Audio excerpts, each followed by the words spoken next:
आज हमारे बीच हमारी किस्मत संवरी है कि ऐसा ही एक फ़र्द हमारे बीच मौजूद है जो हमें कुछ बनाने की अपने अंदर उमंग और तमन्ना रखता है।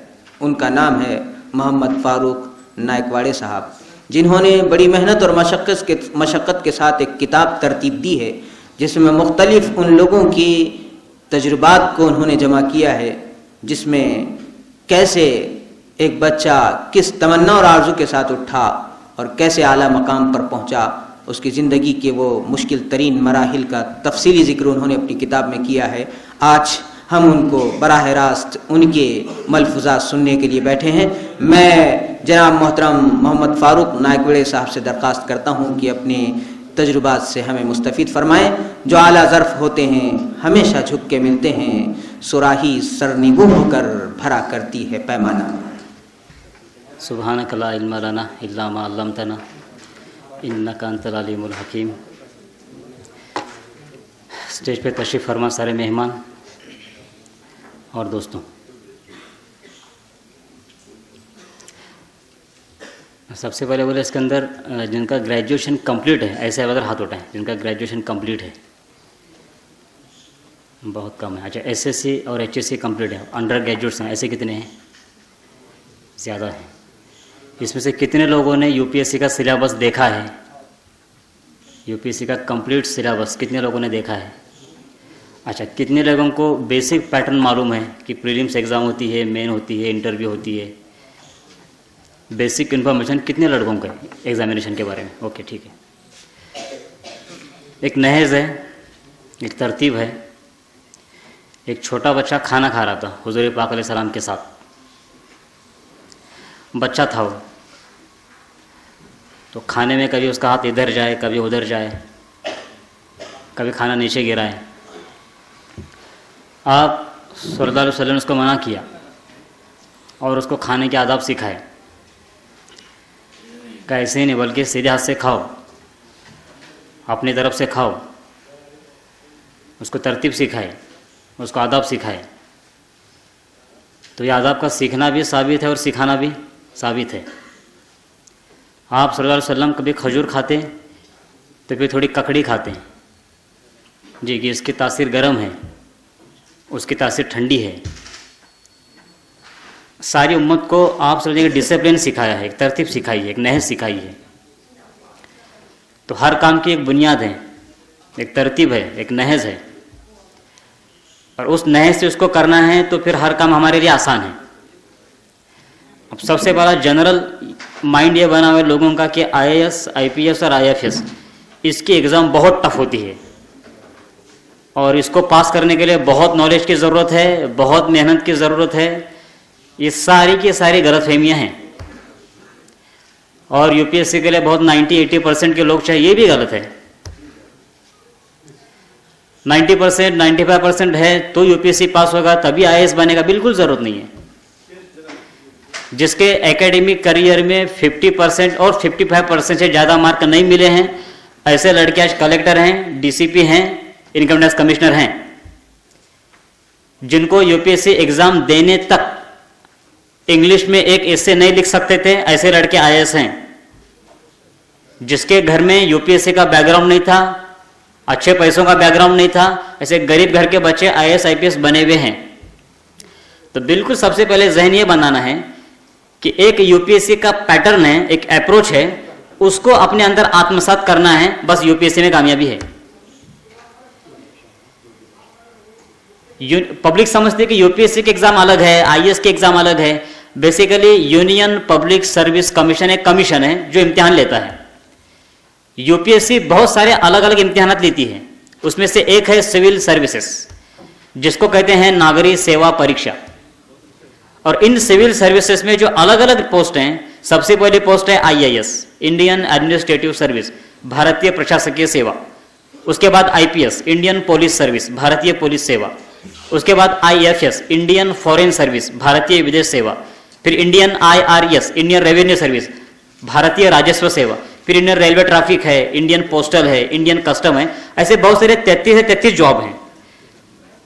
उसमें सबसे बड़ी पोस्ट है आईएएस, जिसको बड़ा ग्लैमर है, बड़ा नाम है, इसलिए पब्लिक उसको आईएएस के नाम से जानती है। अच्छा, ये सेटअप, इसको पहले आईसीएस भी कहा जाता था। इसकी शुरुआत हुई ब्रिटिशों के जमाने से। ब्रिटिश हुकूमत का दाइया था, वो ये कहते थे कि इतने बड़े हिंदुस्तान पर अगर हमें हुकूमत करनी है तो हम मुट्ठी भर अंग्रेजों के बलबूते पर इतने बड़े हिंदुस्तान पर हुकूमत करना नामुमकिन चीज थी उनके लिए। इसलिए कॉर्नवालिस ने एक सिस्टम बनाई और उसका सिस्टम यह था रेल, मेल और जेल। रेलवे, मेल के माने भारतीय पोस्टल सर्विस और जेल के माने इंडियन पुलिस सर्विस। इन 3 सर्विसेज के जरिए पूरे हिंदुस्तान पर उन्होंने अपनी हुकूमत छाई। और वो कहते थे कि हमारे इलाके का एक ऑफिसर वो हमारे ब्रिटिश गवर्नमेंट की हुकूमत का किला है। ऐसे किले उन्होंने पूरे हिंदुस्तान की बॉर्डर को मारे। और वो ये कहते थे ये ऑफिसरों के जो चेन है ये है इस्पात का चौखट, स्टील फ्रेम। और वो कहते थे जब तक ये स्टील फ्रेम इस हिंदुस्तान पर है ब्रिटिशों को यहां से कोई उखाड़ नहीं सकता। अब देश आजाद हुआ लेकिन सेटअप वही रहा, एडमिनिस्ट्रेटिव सेटअप वही रहा। इसलिए कहते हैं कि देश को चलाने में ऑफिसरों का काम ज्यादा होता है। पॉलिटिकल लीडर 5 साल के लिए आते हैं, 5 साल के बाद बदलते हैं। और जरूरी नहीं कि आने वाला पॉलिटिकल लीडर वेल क्वालिफाइड हो, वेल एजुकेटेड, कोई जरूरी नहीं है। तो डिसीजन मेकिंग, सारी पॉलिसियां और सारा पॉलिसी मेकिंग और पूरे देश को चलाने वाले, सिस्टम को चलाने वाले ये ऑफिसर हैं। इसलिए ईमान वालों का इन सिस्टम में होना क्यों जरूरी है? इसलिए जरूरी है कि जिस सिस्टम से कहा जा रहा है कि फलानी कौम तो ऐसी और फलानी कौम तो ऐसी और फलानी कौम तो ऐसी, जो धब्बे और जो सिक्के जिन छोटी छोटी कम्युनिटियों पर और जिस आवाम पर मारे जा रहे हैं, अगर उस सिस्टम में हमारे काम करने वाले रहेंगे तो वो सिस्टम के सुराग बंद होंगे जिन सुरागों से आवाज आ रही है। ये बताने की जरूरत नहीं कि हम सही हैं और बताने की जरूरत नहीं कि हम अच्छे हैं, बिल्कुल जरूरत नहीं है। हम सिस्टम में जाएं, जिस सिस्टम से हमें गलत कहा जा रहा है उस सिस्टम में हम जाएं, हम सही काम करके बताएं। इसलिए हमारा जाना जरूरी है। हमारे एक मोहल्ले में एक डॉक्टर नहीं रहेगा तो वो जरूरी है उनके लिए कि डॉक्टर बनाए, नहीं तो पूरी कम्युनिटी गुनहगार है, इलाज कहां कराएंगे। एक आलिम का होना जरूरी है, नहीं होंगे तो पूरी कम्युनिटी जिम्मेदार है। एक हाफिज को होना जरूरी है, नहीं होगी तो पूरी कम्युनिटी जिम्मेदार है। फिर एक आईएएस नहीं होगा तो, एक आईपीएस नहीं होगा तो, एक आईएफएस नहीं होगा तो, एक इनकम टैक्स कमिश्नर नहीं होगा तो किसकी जिम्मेदारी है? जो अपनी जिम्मेदारी है। इसलिए सबसे पहले यह जहन बनाएं कि नहीं, हमें लाल बत्ती के लिए, बहुत सारे पैसों के लिए, बहुत सारे पावर्स के लिए ये नहीं करना है हमें, बल्कि आवाम के लिए, सारी इंसानियत की खिदमत के बेहतरीन शोभा है ये। कि आपके हाथ में एक जिला है, जिले का कलेक्टर के माने क्या है? एक जिला है। इंडियन पुलिस सर्विस, वो पूरा जिले का पुलिस डिपार्टमेंट का हेड है। इनकम टैक्स कमिश्नर वो पूरे प्रशासन के एक महत्व के डिपार्टमेंट का हेड है। कितने काम करने की फैसिलिटी है आपके पास, कितने पावर्स हैं, पूरी इंसानियत की खिदमत करने के लिए कितने जबरदस्त उसके अंदर ताकत है। इसलिए वसी नियत करे, वसी जहन रखे, सारी इंसानियत की खिदमत। अब मैं आता हूं ओरिजिनल पर एग्जाम के सेटअप के ऊपर। लोग समझते हैं कि यूपीएससी के एग्जाम अलग है, आईएएस की अलग है और सिविल सर्विसेज अलग है। Union public service commission exam लेने वाला सेंट्रल गवर्नमेंट का एक कमीशन है। हर साल एक एग्जाम लेता है, उसका नाम है सिविल सर्विसेज। सिविल सर्विसेज में जितनी सेवाएं हैं, जितनी सर्विसेज हैं, उसमें से पहली सर्विस है आईएएस, दूसरी है आईपीएस, तीसरी है आईएफएस, चौथी है आईआरएस। उसके बाद में तकरीबन से 32 से 33 सेवाएं हैं। सिलेक्शन कैसे होता है? हर साल नवंबर या दिसंबर में एग्जामिनेशन की एड पब्लिश होती है। कौन एग्जाम दे सकता है? जिसका ग्रेजुएशन कंप्लीट है वो एग्जामिनेशन के लिए अपीयर हो सकते हैं। ग्रेजुएशन कंप्लीट होना कंपलसरी है, उसके बगैर कोई एग्जामिनेशन में अपीयर नहीं हो सकता। ओपन कैटेगरी के लिए 4 चांसेस हैं, 4 अटेम्प्ट हैं। ओबीसी के लिए 7 अटेम्प्ट हैं। एससी एसटी के लिए 7, 8, 9 अटेम्प्ट हैं। ओपन कैटेगरी का कैंडिडेट 30 साल तक एग्जाम दे सकता है। मतलब इसका ग्रेजुएशन अगर कंप्लीट होता है 22 साल में, 21 साल में, तो 9 साल हैं और 4 चांसेस है, 4 अटेम्प्ट हैं। ओबीसी के लिए 7 अटेम्प्ट हैं, एससी एसटी के लिए 8 या 9 अटेम्प्ट हैं। अब ये एक बहुत बड़ी गलतफहमी है कि यूपीएससी एग्जामिनेशन के अंदर 5 लाख 6 लाख लड़के बैठते हैं, बहुत टफ एग्जामिनेशन होती है। मेरा दावा यह है कि हिंदुस्तान की सबसे आसान तरीन कोई एग्जाम है तो आईएएस के एग्जाम है। जो कैसे? अभी आमतौर पे जहन बना गया है कि 5 लाख लड़के बैठते हैं। एग्जाम का सेटअप कैसा है? सबसे पहले प्रीलिमिनरी एग्जामिनेशन होती है, पूर्व परीक्षा। जो लड़के प्रिलिमिनरी एग्जामिनेशन पास करते हैं उनको चांस मिलता है मेन एग्जामिनेशन में। और तीसरा स्टेप है इंटरव्यू। मतलब 3 स्टेप में एग्जाम होती है, प्रीलिम्स, मेंस और इंटरव्यू। हिंदी में कहेंगे पूर्व परीक्षा, मुख्य परीक्षा और मुलाकात। आपके अगर पेपर्स हैं तो 3 पेपर्स पर 3 टॉपिक लिखें। सबसे पहले लिखें प्रीलिम्स, एक पेपर पे लिखें, दूसरे पेज पे लिखें मुख्य परीक्षा मेन एग्जाम, और तीसरे पे लिखें इंटरव्यू। ये स्ट्रक्चर है यूपीएससी एग्जाम का सिलेक्शन का। नवंबर के महीने में एडवर्टाइज पब्लिश होगी। और प्रीलिमिनरी एग्जाम कब होती है? प्रीलिम्स होती है मई के 2nd या 4th वीक में। अच्छा, प्रीलिम्स में पेपर 2 होते हैं। प्रीलिमिनरी एग्जामिनेशन के अंदर लिखना कुछ भी नहीं है। एक क्वेश्चन रहेगा, उसके नीचे 4 आंसर्स रहेंगे, आपको सिर्फ सही आंसर को मार्क करना है और आंसर शीट में उसको डालकर करना है। मतलब ऑब्जेक्टिव टाइप एग्जाम होती है प्रीलिमिनरी एग्जामिनेशन, लिखना कुछ भी नहीं है। वो स्क्रीनिंग टेस्ट है। जो लड़के प्रीलिमिनरी एग्जामिनेशन पास आउट करते हैं उनको मौका मिलता है मेन एग्जामिनेशन का, और जो मेंस क्वालिफाई करते हैं उनको मिलता है इंटरव्यू उनको मौका मिलता है इंटरव्यू का। अब आम जहनी है कि प्रीलिमिनरी एग्जामिनेशन में 5 लाख लड़के बढ़ते हैं, इतनी टफ एग्जामिनेशन है। समझ लें 5 लाख लड़के एग्जामिनेशन का फॉर्म फिलअप करते हैं ऑल इंडिया से। 5 लाख लड़के यूपीएससी के एग्जामिनेशन का खाली फॉर्म फिलअप करते हैं। जिस दिन प्रीलिम्स की एग्जाम होती है तकरीबन 2 लाख लड़के एग्जामिनेशन को अपीयर नहीं करते। कितने माइनस हुए? 2 लाख। बचे कितने? 3 लाख। 2 लाख लड़के खाली शौक में फॉर्म भरते हैं कि हमारा बच्चा आईएएस के एग्जाम दे रहा है, एक शौक है। अब बाजू लोगों को एकदम शौक में फॉर्म भरते हैं कि आईएएस के एग्जाम है, फॉर्म भरना चाहिए। तो 2 लाख लड़के, ऐसा क्राउड रहता है। जो पूरा कचरा है वही साफ होता है। बचे 3 लाख। मैंने पहले बताया कि प्रीलिम्स के अंदर 2 पेपर होते हैं। पहला पेपर होता है ऑप्शनल सब्जेक्ट का, फर्स्ट पेपर ऑप्शनल सब्जेक्ट, और सेकंड पेपर होता है जनरल स्टडीज। नोट करें इसको, फर्स्ट पेपर ऑप्शनल सब्जेक्ट और दूसरा जनरल स्टडीज। अब 3 लाख लड़के बैठेंगे प्रीलिमिनरी एग्जामिनेशन के अंदर। पहले पेपर को अपीयर होंगे 3 लाख लड़के ऑप्शनल सब्जेक्ट। ऑप्शनल का पेपर टफ गया, सर के ऊपर से गया, तो तकरीबन 1.5 लाख लड़के दूसरा पेपर अपीयर नहीं करते, हॉल छोड़ के चले जाते हैं। अब कितने बचे? 1.5 लाख। मतलब 1.5 लाख लड़के ऑल इंडिया में सीरियसली यूपीएससी करने वाले लड़के थे। और इंप्रेशन क्या था कि बहुत टफ एग्जाम है, 5 लाख लड़के बैठते हैं और बहुत खतरनाक एग्जाम होती है। उसकी हकीकत ये है, अब 1.5 लाख लड़के बैठे हैं प्रीलिमिनरी एग्जामिनेशन के अंदर, मतलब जिन लड़कों ने दोनों पेपर अपीयर किए। अब इन 1.5 लाख लड़कों के अंदर भी तकरीबन 50% लड़के, मतलब 75,000 के करीब लड़के, उनको बेचारों को मालूम नहीं होता कि एग्जैक्टली इसका अप्रोच क्या है, सिलेबस क्या है और पढ़ना क्या चाहिए। अब उनको यह समझा जाता है कि ये बहुत टफ एग्जाम है, इसके लिए बहुत नॉलेज होना जरूरी है, सारे मैगजीन पढ़ना जरूरी है, जनरल नॉलेज बहुत होना जरूरी है। तो वो बेचारा जनरल नॉलेज के लिए वो जीके ये वो फलाने वाला ने सारे मैगजीन सब पढ़ डालता है, जिसका एग्जामिनेशन से कुछ लेना देना नहीं है। मतलब कॉम्पिटिशन से बाहर हुए 75,000 लड़के। अब कितने बचे? 75,000।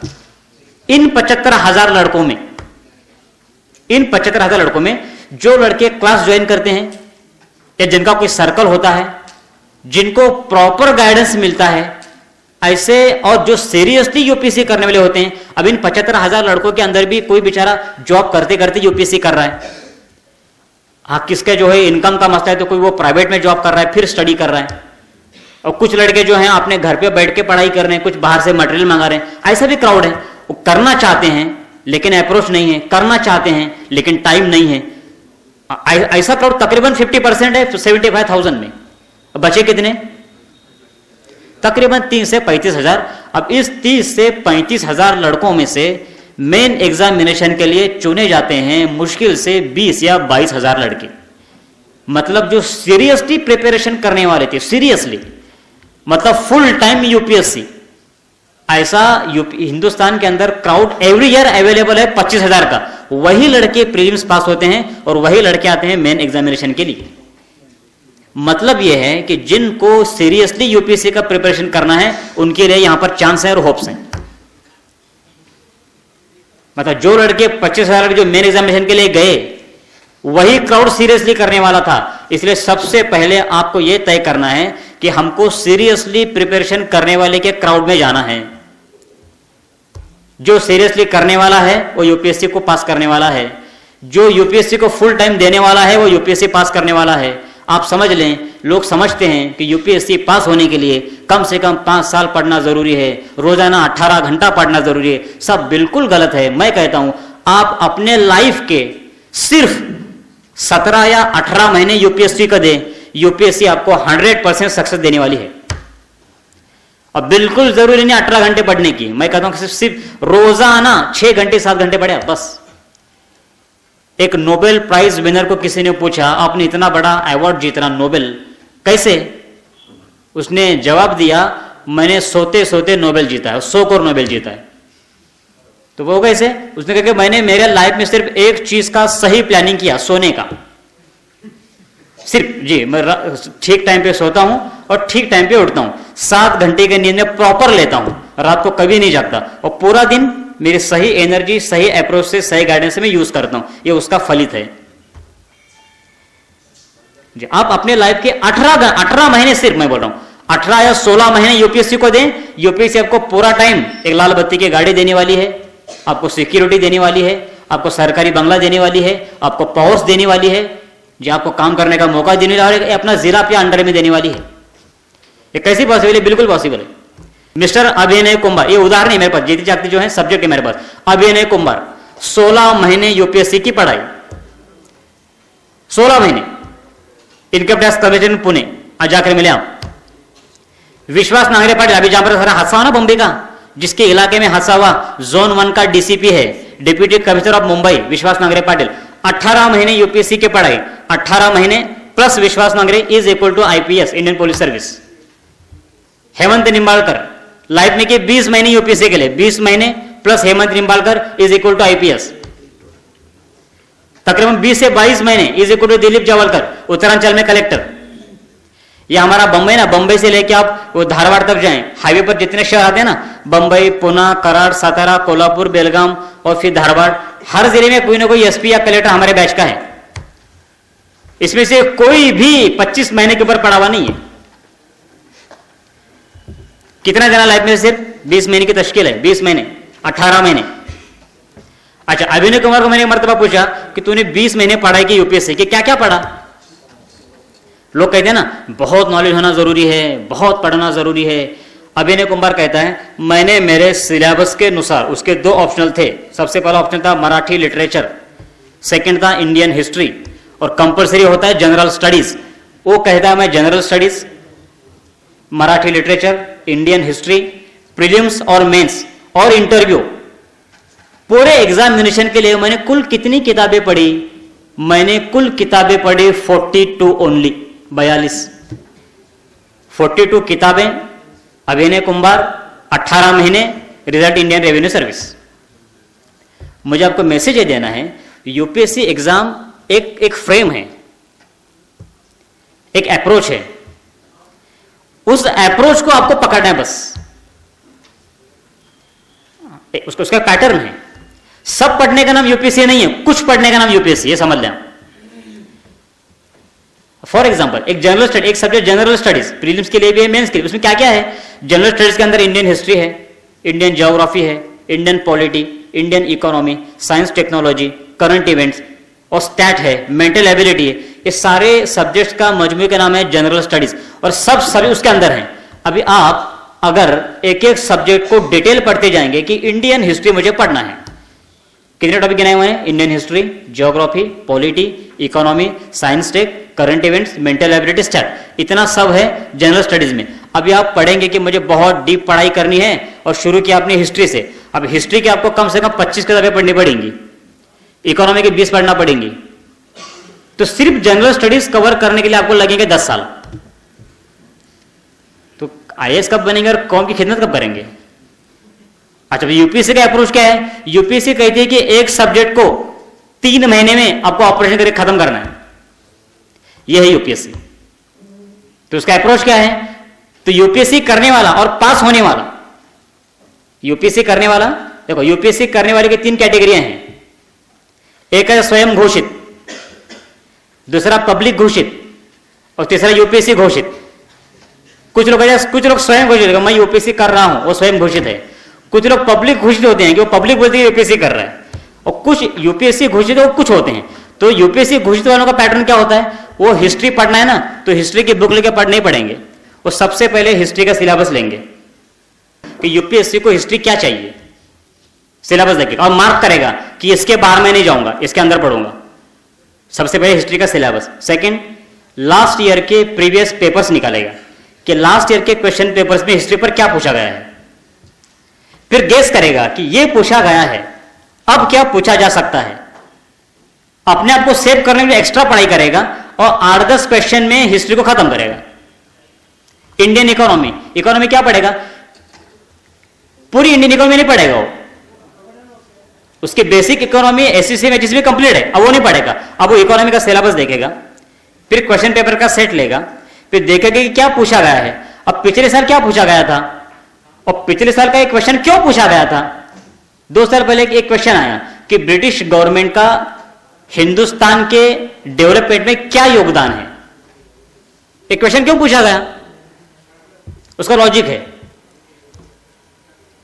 Prime minister doctor Manmohan Singh Oxford university गए थे और ऑक्सफोर्ड के उनकी स्पीच में एक रेफरेंस आया था कि इंडियन गवर्नमेंट के एडमिनिस्ट्रेशन में, इंडियन गवर्नमेंट के आज के डेवलपमेंट्स में ब्रिटिश गवर्नमेंट का बहुत कंट्रीब्यूशन है, उनका खाली स्टेटमेंट था। ये उनका स्पीच हुआ था अगस्त के अंदर और अक्टूबर महीने के मेन एग्जामिनेशन के परिचय में उस पर क्वेश्चन आया था। यूपीएससी करंट है, 1857 में क्या हुआ वो हिस्ट्री यूपीएससी को नहीं चाहिए, यूपीएससी को चाहिए आज क्या हो रहा है, करंट का रिलेवेंट चाहिए यूपीएससी को। क्योंकि यूपीएससी को आप समझ लें, यूपीएससी को ऑफिसर चाहिए, यूपीएससी को बुद्धिमान लोग बिल्कुल नहीं चाहिए। आप समझ लें 90% है, 95% आप जाओ रिसर्च करो, साइंटिस्ट बनो, रिसर्च बनो, पीएचडी करो, यहां जरूरत ऑफिसरों की है। और ऑफिसर कैसे, ज्यादा होशियार इनको बिल्कुल नहीं चाहिए गवर्नमेंट को। गवर्नमेंट बोलती है कि हम जो बोल रहे हैं वो करो, बस फॉलोअप लेना है। और दूसरा काम क्या है, तुम्हारे पास वो एबिलिटी चाहिए कि एक शासन की योजना है, गवर्नमेंट ने पॉलिसी बनाकर दी है, उस पॉलिसी को आपको पब्लिक तक पहुंचाना है, ये काम है ऑफिसर का। तो उनको ऑफिसर चाहिए और वो कैसे चाहिए, आज क्या चल रहा है उसको वो रिलेवेंट चाहिए। अब मैं हिस्ट्री पढ़ूंगा ना तो मैं आज के साल भर के पूरे करंट इवेंट दिखूंगा, आज क्या क्या हुआ, इस साल में क्या क्या हुआ, अडवाणी ने वहां पर जाकर जीना की तारीफ की। अब मैं हिस्ट्री पे फोकस क्या करूंगा, जीना 1920, Indian Muslim league, Indian Congress, मैं वहां फोकस करूंगा कि यहां से क्वेश्चन आने के चांसेस हैं, मैं वहां फोकस करूंगा। अब यूपीएससी का एसए का पेपर, अब एसए क्या आएंगे जी, टेररिज्म का बड़ा इश्यू है जी, टेररिज्म। इन्होंने कुछ आज डिक्लेयर किया कि ये महिलाओं का वर्ष है, तो नारी, इंडियन वुमेन, तो मैं 2-4 टॉपिक सेव करूंगा। जो करंट चल रहा है वो यूपीएससी है। इंडियन इकोनॉमी क्या पूछा जाएगा, अब इंडियन इकोनॉमी क्या पूछा जाए देखने के लिए आपको रोजाना के पेपर्स में क्या हालत देखने पड़ेगा, शेयर मार्केट क्यों गिर रहा है, मार्केट क्यों आज, इकोनॉमी के क्राइसिस क्यों है, प्रॉब्लम क्या हो रहा है, इराक का उससे क्या रिलेटेड है, अमेरिका का इससे क्या रिलेशन है, मैं करंट देखूंगा। ये इंडियन इकोनॉमी है। प्रीलिमिनरी एग्जामिनेशन के अंदर मैंने क्या बात है कि पेपर कितने होते हैं प्रीलिम्स के अंदर, प्रीलिम में 2 पेपर होते हैं, पहला ऑप्शनल पेपर, दूसरा जनरल स्टडीज का पेपर होता है। अब लिख लें आप, ऑप्शनल पेपर्स में 120 क्वेश्चन होते हैं, प्रीलिम्स के अंदर 120 क्वेश्चन होते हैं और टाइम कितना होता है 3 घंटे 180 मिनट। 180 मिनट में 120 क्वेश्चन सॉल्व करने हैं। एक क्वेश्चन को मार्क रहेगा 2.5, 2.5 मार्क रहेगा। दूसरा पेपर है जनरल स्टडीज।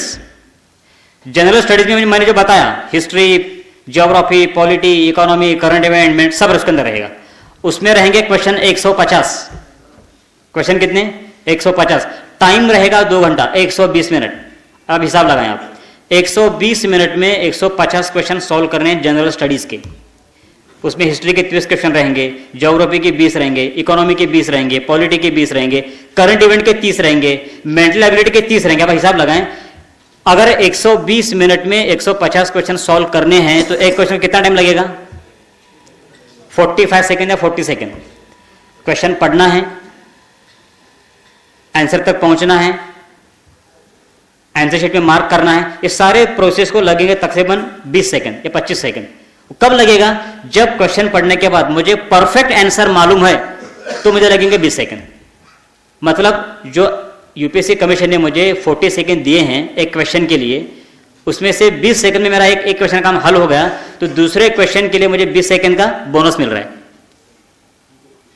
अब हर क्वेश्चन को आदमी सॉल्व नहीं कर सकता, कुछ क्वेश्चन कंफ्यूजन के होते हैं, है या नहीं, है या नहीं। बंगाल में एशियाटिक सोसाइटी में किसने की? William Jones, Martin Luther King, कुछ 4 नाम रहेंगे। मुझे परफेक्ट मालूम है तो वहां जाऊंगा विलियम जोन्स, अरे मालूम नहीं रहेगा तो मैं सोचूंगा। अच्छा, उसमें मेंटल एबिलिटी के जो 30 क्वेश्चन है, उसमें आप देखें मेंटल एबिलिटी के एक क्वेश्चन अगर आप पेन और पेपर हाथ में लेते हैं और सॉल्व करते हैं तो तकरीबन 8 या 9 स्टेप के बाद में आपका आंसर मिलेगा मेंटल एबिलिटी का। एक क्वेश्चन सॉल्व करने के लिए 7 या 8 स्टेप सॉल्व करने के बाद में आप आंसर तक पहुंच पाएंगे मेंटल एबिलिटी का। मतलब एक क्वेश्चन सॉल्व करने के लिए मेंटल एबिलिटी का आपको तकरीबन चाहिए 2 मिनट। तो ये यूपीएससी को भी मालूम है कि एक क्वेश्चन सॉल्व करने के लिए 2 मिनट लगने वाले हैं, लेकिन फिर भी उन्होंने 40 सेकंड दिए। क्या इसका मकसद है? इसका मकसद ये है, यूपीएससी ये कहती है कि हम ये नहीं चाहते कि हमारा कैंडिडेट जिसको कलेक्टर बनना है, जिसको एसपी बनना है, वो हाथ में पेन और पेपर लेके सॉल्व करे। उसका लॉजिक इतना फास्ट चलना चाहिए, उसका लॉजिक, कि वो उसके लॉजिक पर आंसर तक आना चाहिए, लॉजिक पर। 40 सेकंड में किसी भी हाल में तुम्हें आंसर पर क्लिक करो, 40 सेकंड में हाथ में मैं पेन पेपर लूंगा, ऊपर गणित पर छोड़ाऊंगा और मेंटल एबिलिटी क्वेश्चन सॉल्व करते करते करते 2 मिनट के बाद में आंसर तक पहुंचूंगा, बिल्कुल एक्सपेक्टेड नहीं है। अब तर्क करे, तर्क, लॉजिक चलाएं, और लॉजिक चलाकर बगैर पेन पेपर पे आंसर तक आए। क्यों? आप कलेक्टर हैं, आप एसपी हैं और सामने गोलीबार शुरू है, आप मशवरा करेंगे, सामने गोलीबार शुरू है, अब क्या करना चाहिए, एक्सपर्ट्स की राय ले रहे हैं और 200 मरेंगे 100 की जगह, क्या करना है, क्विक डिसीजन ले रहे हैं। फिर थोड़ा लॉजिक वहां तक जाना चाहिए, क्या करना है मुझे। हमारे मिस्टर हेमंत निम्बालकर एक कर्नाटक के जिले में शेतकरी संगठन के लोग मोर्चा लेकर चले, शुगर फैक्ट्री का अंगार जलाएंगे, बड़ा क्राउड है, 30-40 हजार का क्राउड है और हाथ पे सामान है, जलाने के लिए जा रहे हैं। हेमंत निम्बालकर एसपी, पुलिस कोई साथ में नहीं, कोई गार्ड साथ में नहीं, कोई साथ में नहीं, अकेला एक बाइक लिया, बाइक अकेला स्पीड में गया फैक्ट्री के पास, गेट पे खड़ा रहा, पर जो करने का है करो, लेकिन आप भी भागो फौरन, मेरे हाथ में फायरिंग के ऑर्डर्स हैं, पीछे से मिलिट्री आ रही है, बोला, किक मार के चला गया, पूरी पब्लिक भाग के। उसके हाथ में पेपर था, वो गलत था, पब्लिक को दूसरे दिन पता चला। तो ये एडमिनिस्ट्रेशन है और ये एक्सपेक्टेड है, ये एक्सपेक्टेड है। तो यूनियन पब्लिक सर्विस कमीशन तुम्हारे प्रीलिम एग्जामिनेशन देख रही है कि तुम्हारे अंदर वो क्वालिटी कितनी है। मैं फिर रिपीट करता हूं, प्रीलिम्स के अंदर 2 पेपर हैं, पहला ऑप्शनल, दूसरा जनरल स्टडीज। ऑप्शनल पेपर के अंदर 120 क्वेश्चन है, टाइम कितना है? 180 मिनट। जीएस के अंदर 150 क्वेश्चन है, टाइम कितना है? 120 मिनट। ये 2 पेपर हैं प्रीलिम्स के, पहला है ऑप्शनल सब्जेक्ट, दूसरा है compulsory general studies. Optional subject के अंदर तकरीबन 32 या 33 ऐसे सब्जेक्ट हैं जिसको आप ले सकते हैं। एग्रीकल्चर है, एनिमल हस्बेंड्री है, agriculture, botany, chemistry, civil engineering, commerce, economics, electrical engineering, geography, geology, Indian history, law, mathematics, mechanical engineering, philosophy, physics, political science, psychology, sociology, zoology, stat, animal husbandry, public administration, medical science. ये सारे subject हैं UPSC के अंदर। आप में से इसमें से कोई भी 2 ऑप्शन आप चुन सकते हैं। उसके अलावा मैं जो मेन फोकस करना चाहता हूँ, मराठी लिटरेचर है, कन्नड़ लिटरेचर है, उर्दू लिटरेचर है, आप कोई लिटरेचर भी एज अ ऑप्शनल अपना सिलेक्शन कर सकते हैं।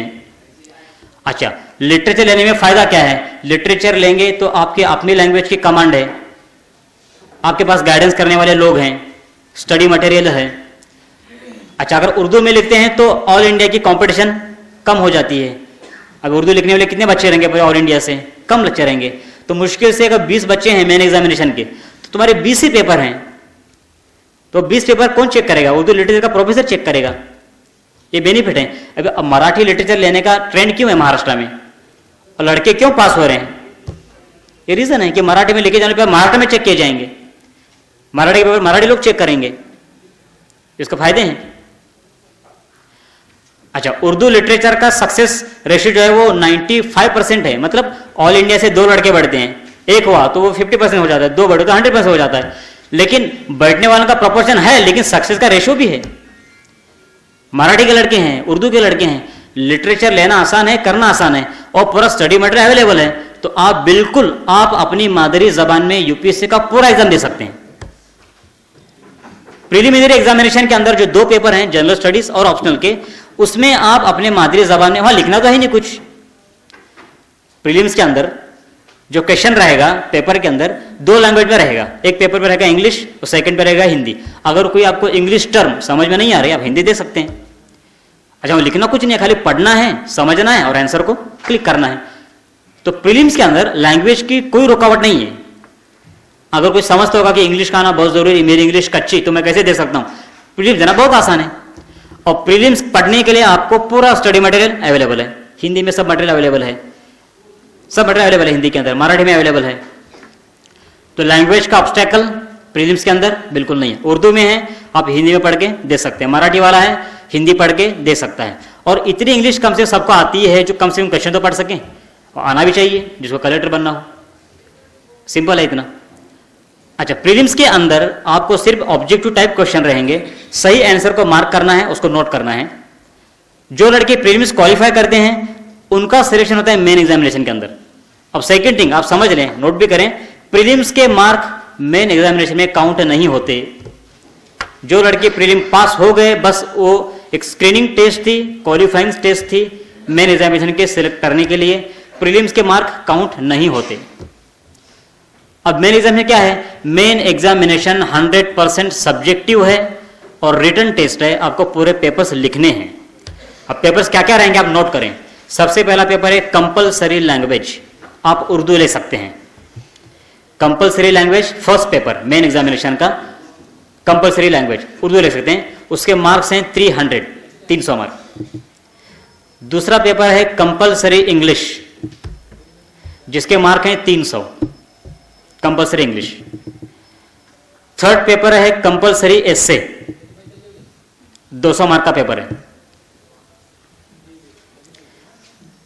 अब नीचे जनरल स्टडीज के 2 पेपर रहेंगे, paper 1 paper 2। GS paper 1 300 mark, GS paper 2 300 mark.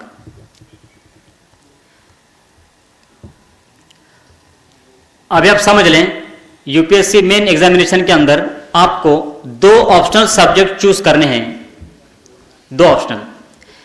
जैसे कि अगर एक ऑप्शनल आपने इंडियन हिस्ट्री लिया था, तो उसी हिस्ट्री का आपने ऑप्शनल में प्रीलिम्स के लिए पेपर दिया। प्रीलिम्स के अंदर 2 पेपर थे ना कंपलसरी, कौन से पेपर थे प्रीलिम्स के अंदर, एक पहला था, पहला ऑप्शनल, दूसरा पेपर कौन सा था, जीएस। जीएस सबके लिए कंपलसरी है। और जो ऑप्शनल पेपर है जनरल स्टडीज का, उसकी आपने पढ़ाई तो कर चुके होंगे अभी प्रीलिम्स के अंदर, तो उसी पेपर को रिपीट करना है मेन एग्जामिनेशन के अंदर, ताकि तुम्हारा प्री कम मेंस दोनों एग्जाम की पढ़ाई एक सब्जेक्ट की हो जाएगी। तो एक ऑप्शन जो होता है वो सेम चलता है प्रीलिम्स के अंदर भी मेंस के अंदर भी। तो मेन एग्जामिनेशन में आपके ऑप्शनल रहेंगे 2। फर्स्ट ऑप्शनल आप कौन सा लेंगे, फॉर एग्जाम्पल ले रहा हूं उर्दू लिटरेचर, फॉर आपको समझने के लिए। फॉर एग्जाम्पल मेरा फर्स्ट ऑप्शनल उर्दू लिटरेचर। अब उर्दू लिटरेचर का पेपर 1 पेपर 2 2 पेपर होंगे मेंस के अंदर। First paper 300 mark, second paper 300 mark. Note करें इसको। मेन एग्जामिनेशन में ऑप्शनल पेपर, ऑप्शनल सब्जेक्ट 2 रहेंगे। फर्स्ट सब्जेक्ट है उर्दू लिटरेचर, आप कोई भी ले सकते हैं, मैं समझने के लिए आसानी के लिए नाम ले रहा हूं उर्दू लिटरेचर का।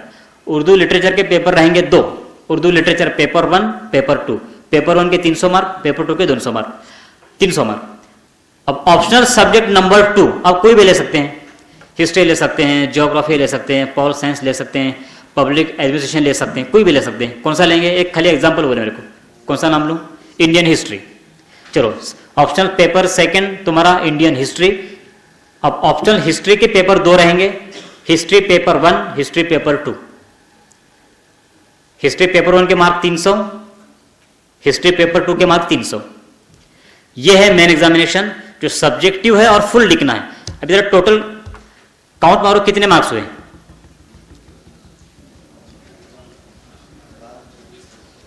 2600 मार्क हुए। अब 2600 मार्क में से जो पहला पेपर है कंपलसरी लैंग्वेज, इसके मार्क फाइनल एग्जामिनेशन में काउंट नहीं होते। सिर्फ तुम्हारा लैंग्वेज का सेंस देखने के लिए वो पेपर है, उस 300 पर चौकड़ी मारो, वो 300 काउंट नहीं होंगे।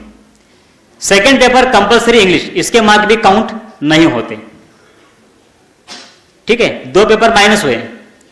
तुम्हारा लैंग्वेज का नॉलेज देखने के लिए 2 पेपर हैं, दोनों को भी निकाल दो, 600 मार्क माइनस, कितने मार्क बचे? 2000। ये 2000 मार्क्स की मेन एग्जामिनेशन है। अब तकरीबन 20 या 25,000 लड़के जो मेन एग्जामिनेशन के लिए बैठे थे, उसमें से जो 50% मार्क निकालते हैं, 50% मतलब कितने मार्क हुए? 2000 के 50% 1000। जिस लड़के को 1000 मार्क मिले, जनरली उसका इंटरव्यू के लिए उसको कॉल मिलता है।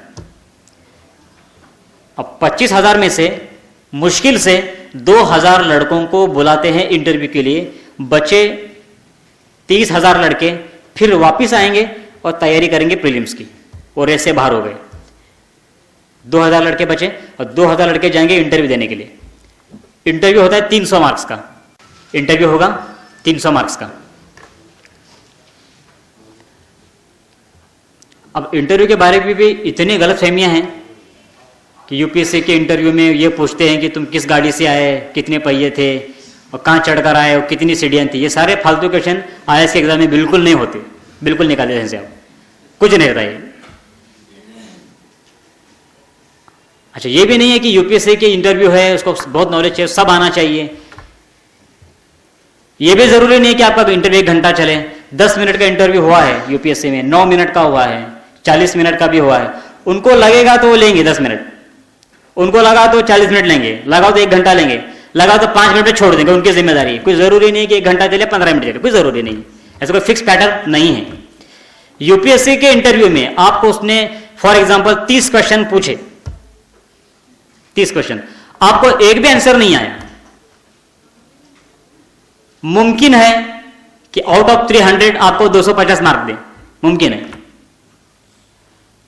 आपकी इंटरव्यू चली 40 मिनट, आपको उसने 50 क्वेश्चन पूछे और सबका आपने राइट आंसर दिया, मुमकिन है कि आपको यूपीएससी के इंटरव्यू में आउट ऑफ 300 50 मार्क मिले।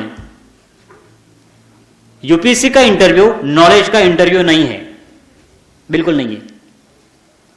वो देखते हैं कि तुम्हारे अंदर वो कितना डेयरिंग है, आपकी पर्सनैलिटी क्या है। यूपीएससी मतलब आईना है, आप अपने आप को इंटरव्यू में छुपा नहीं सकते। यूपीएससी के आप जो ओरिजिनल है वो दिखते हैं उनके पास, और उनको ये चाहते हैं वो, अगर एक आंसर नहीं आता तो मुझे नहीं आता, ये आपका बोलने का स्टाइल क्या है, इसको यूपीएससी में मार्क है। अगर आपको आता है तो मुझे कैसे आता है बोलने का नाम यूपीएससी इंटरव्यू है। आपको जितना नॉलेज है, आपका प्रेजेंटेशन कैसा है, ये यूपीएससी का इंटरव्यू है। मिस्टर हेमंत निम्बालकर आईपीएस बनाओ, अंदर एंट्री क्या, वेलकम हेमंत, वेल ड्रेस, अच्छे दिख रहे हो, टाई तुम्हारी, बोले सॉरी सर मेरी नहीं, बाजू वाली की, हॉस्टल में रहता हूँ, टाई के नोट मारने आती है? सर नहीं आती, सीख रहा हूँ। उसको 210 मार्क है हेमंत को। हाँ सूर्यकांत 210 हेमंत। और एक ब्रिलियंट लड़का, एकदम ब्रिलियंट, बैड लक उसका, उसे 140 मार्क मिले, उसको पास नहीं हुआ।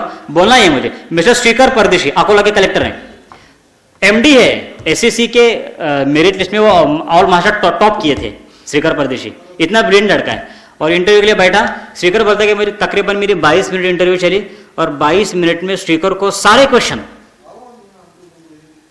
आंसर इन 1 वर्ड, ऐसे क्वेश्चन थे। महाराष्ट्र के जिले कितने,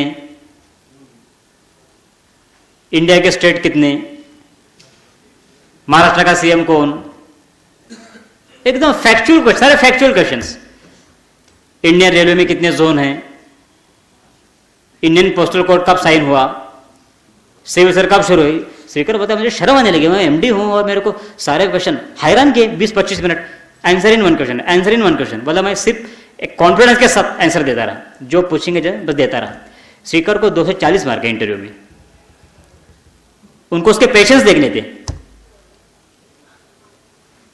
मिस्टर अभिनय कुमार, अभी इनकम टैक्स कमिश्नर पुणे के अंदर, बोलते हैं उनका panel mister Mata Prasad panel था इंटरव्यू के लिए। बोलते मैं अंदर एंट्री किया, मिस्टर माता प्रसाद वो ऐसा बैठे थे, और बोलते ये तकरीबन 25 मिनट ना हंसा, ना रोया, ना खुश हुआ, ना नाराज हुआ, कुछ नहीं, बस ऐसा मेरे तरफ देखते बैठा हुआ था। मुझे एक भी क्वेश्चन माता प्रसाद ने नहीं पूछा, बाकी पैनल वाले इंटरव्यू मेरा लेते रहे। मैं तो समझ गया अब, लेकिन अभिनय कुमार बोलता है कि मुझे मार्क मिले 225। इन शॉर्ट प्रिसाइसली मुझे बोलना ही है कि यूपीएससी का इंटरव्यू नॉलेज का नहीं है, तुम्हारी पर्सनैलिटी टेस्ट करने का इंटरव्यू है। तो आप जो ओरिजिनल हैं, आपने कॉलेज में वो गैदरिंग में पार्टिसिपेंट किए होंगे, कॉलेज के इलेक्शन किए होंगे, कॉलेज के मारामारी किए होंगे, तो समझ जाते हैं कि इसका बायोडाटा ये है, ये आईपीएस बन सकता है। अगर कोई बैठ के पढ़ने वाला समझ सकते कि ये इनकम टैक्स का है या आईएएस का है, वो पूछते हैं कि तुम्हारा चॉइस क्या है, तुम्हारा चॉइस क्या है। एक हमारा लड़का था वो बीएस एमएससी एग्रीकल्चर, सुशील गायकवाड़, और उसने चॉइसेस दिए थे आईएएस आईपीएस आईएफएस। उसको पूछा कि तू एग्रीकल्चर का है तो इधर क्या कर रहा है, तो अगर एग्रीकल्चर का है तो एमएससी एग्री है तो यूपीएससी क्यों कर रहा है। उसने बोला कि सर मैं एमएससी एग्रीकल्चर हूं लेकिन मेरे घर की 1 एकड़ भी खेती नहीं है, मैंने कभी हाथ में वो खुरपी नहीं पकड़ी है, मुझे खेती कुछ नहीं मालूम, मैं सब थियोरेटिकल पढ़ा हूं, प्रैक्टिकल में नॉलेज कुछ भी नहीं जानता। हाँ मैं काम करवा के ले सकता हूं, इसलिए मैंने दिया चॉइस आईएएस। उसका इंडियन रेलवे ट्रैफिक सर्विस मिला। बोलना यह है मुझे कि यूपीएससी का इंटरव्यू ये है, यूपीएससी का अंडर नॉलेज का नहीं है, बिल्कुल नहीं है। तो यूपीएससी का इंटरव्यू तुम्हारे प्रेजेंस ऑफ माइंड और तुम्हारी पर्सनैलिटी, आप ओरिजिनल क्या है ये देखने का है। उसका मार्क है 300। अब मेन एग्जाम के मार्क कितने थे 2000, इंटरव्यू के मार्क कितने हैं 300। 2300 मार्क में 2300 मार्क फाइनल मार्क हैं।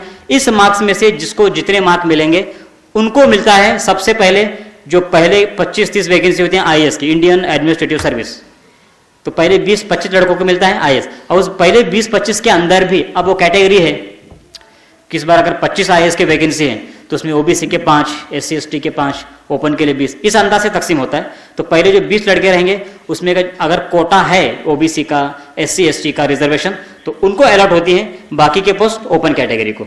तो पहले 20 पोस्ट रहेंगे आईएएस की। उसके नीचे जो बची वो है इंडियन पुलिस सर्विस आईपीएस। उसके नीचे जो बचा वो है इंडियन फॉरेन सर्विस, भारतीय विदेश सेवा।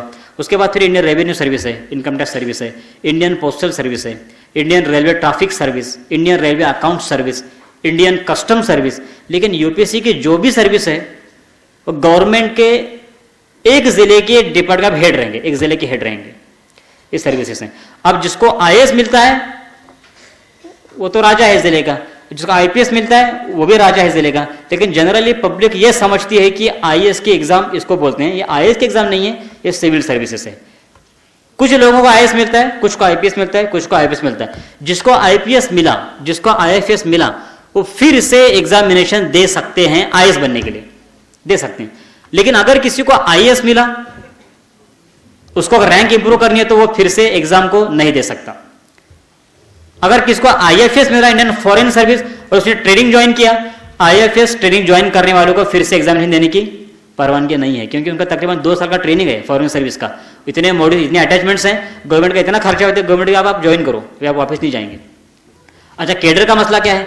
अगर 10 लड़कों को आईएएस मिला, आईपीएस मिला, आईएफएस मिला, अब महाराष्ट्र की वैकेंसी देखेंगे, महाराष्ट्र में कितने आईएएस की जरूरत है? हिंदुस्तान से लड़के तो 20 पास हुए आईएएस के, लेकिन महाराष्ट्र की वैकेंसी 3 है, उसमें एक ओपन है, एक ओबीसी है और एक एससी एसटी है। तो उन 20 लड़कों में से एक लड़का महाराष्ट्र के लिए आएगा ओपन, एक ओबीसी महाराष्ट्र के लिए आएगा, एक एससी एसटी महाराष्ट्र के लिए आएगा। बाकी बचे लड़कों को जिस स्टेट के अंदर वैकेंसी अवेलेबल है वो हमको वहां पर भेजा जाता है। इसलिए आप देखते हैं कि महाराष्ट्र के ऑफिसर महाराष्ट्र के बाहर भी आपको मिलेंगे, और आउट ऑफ स्टेट के ऑफिसर आपको महाराष्ट्र में मिलेगा। अनामी रॉय जो पुलिस महानिदेशक है महाराष्ट्र के, वो महाराष्ट्र के नहीं, वो आउट ऑफ कैडर के हैं। आपके जिले के अंदर भी बहुत सारे कलेक्टर एसपी आके गए हैं, जो सिन्हा हैं, कपूर, झा, सिंह, ये सब आउट ऑफ स्टेट के होते हैं, लेकिन उनको कैडर अलर्ट होता है महाराष्ट्र, तो यहाँ आते हैं। तो यूपीएससी करने वालों का ये भी जिगर होना चाहिए कि मुझे हिंदुस्तान में जहां भी भेजें काम करेंगे। ये थोड़ा सा एग्जामिनेशन का यूपीएससी का पैटर्न था। आप कम से कम मुझे उम्मीद आप इतना तो समझ चुके होंगे कि 3 स्टेप में एग्जाम है, प्रीलिम्स एग्जाम, मेन एग्जाम और इंटरव्यू। अब स्टेप बाय स्टेप शुरू करते हैं अपन। अगर प्रीलिमिनरी एग्जामिनेशन का अगर तैयारी करें तो कैसे करनी है? अब आप ये समझेंगे कि पहले प्रीलिम की तैयारी करो, एग्जाम पास करो, फिर मेन एग्जाम दो, पास करो, ऐसे नहीं होता, ऐसे नहीं होता। आप टाइम टेबल समझ लें। सबसे पहले टाइम के ये समझ लें कि इंटरव्यू के ऐड कब निकलते हैं एग्जामिनेशन के? दिसंबर का फर्स्ट वीक या सेकेंड वीक में यूपीएससी की एडवर्टाइज पब्लिश होती है कि फॉर्म फिलअप करो एग्जामिनेशन के लिए। दिसंबर का सेकेंड या फोर्थ वीक या फर्स्ट या सेकेंड वीक, खाली देखिए दिसंबर, सामने लेके ऐड, इंटरव्यू के ऐड, फॉर्म फिलअप करना है आपको। प्रीलिमिनरी एग्जामिनेशन कब होगी? मई महीना का सेकेंड या फोर्थ वीक, सेकेंड, थर्ड या फोर्थ वीक में, second, third, fourth Sunday prelims होगी। प्रीलिम्स का रिजल्ट आएगा अगस्त में। अब नीचे नोट करें, पहले दिसंबर लिखें, लेके एडवर्टाइज, नीचे लिखे में प्रीलिम एग्जाम, अगस्त रिजल्ट प्रीलिम्स का, अक्टूबर में होगी मेन एग्जामिनेशन,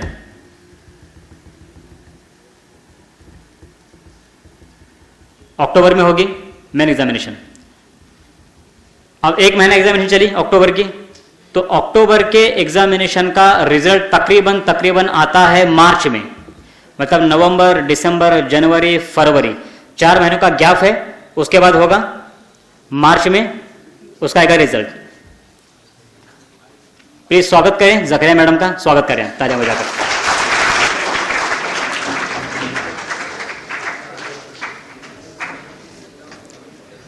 चलिए प्लीज कंटिन्यू।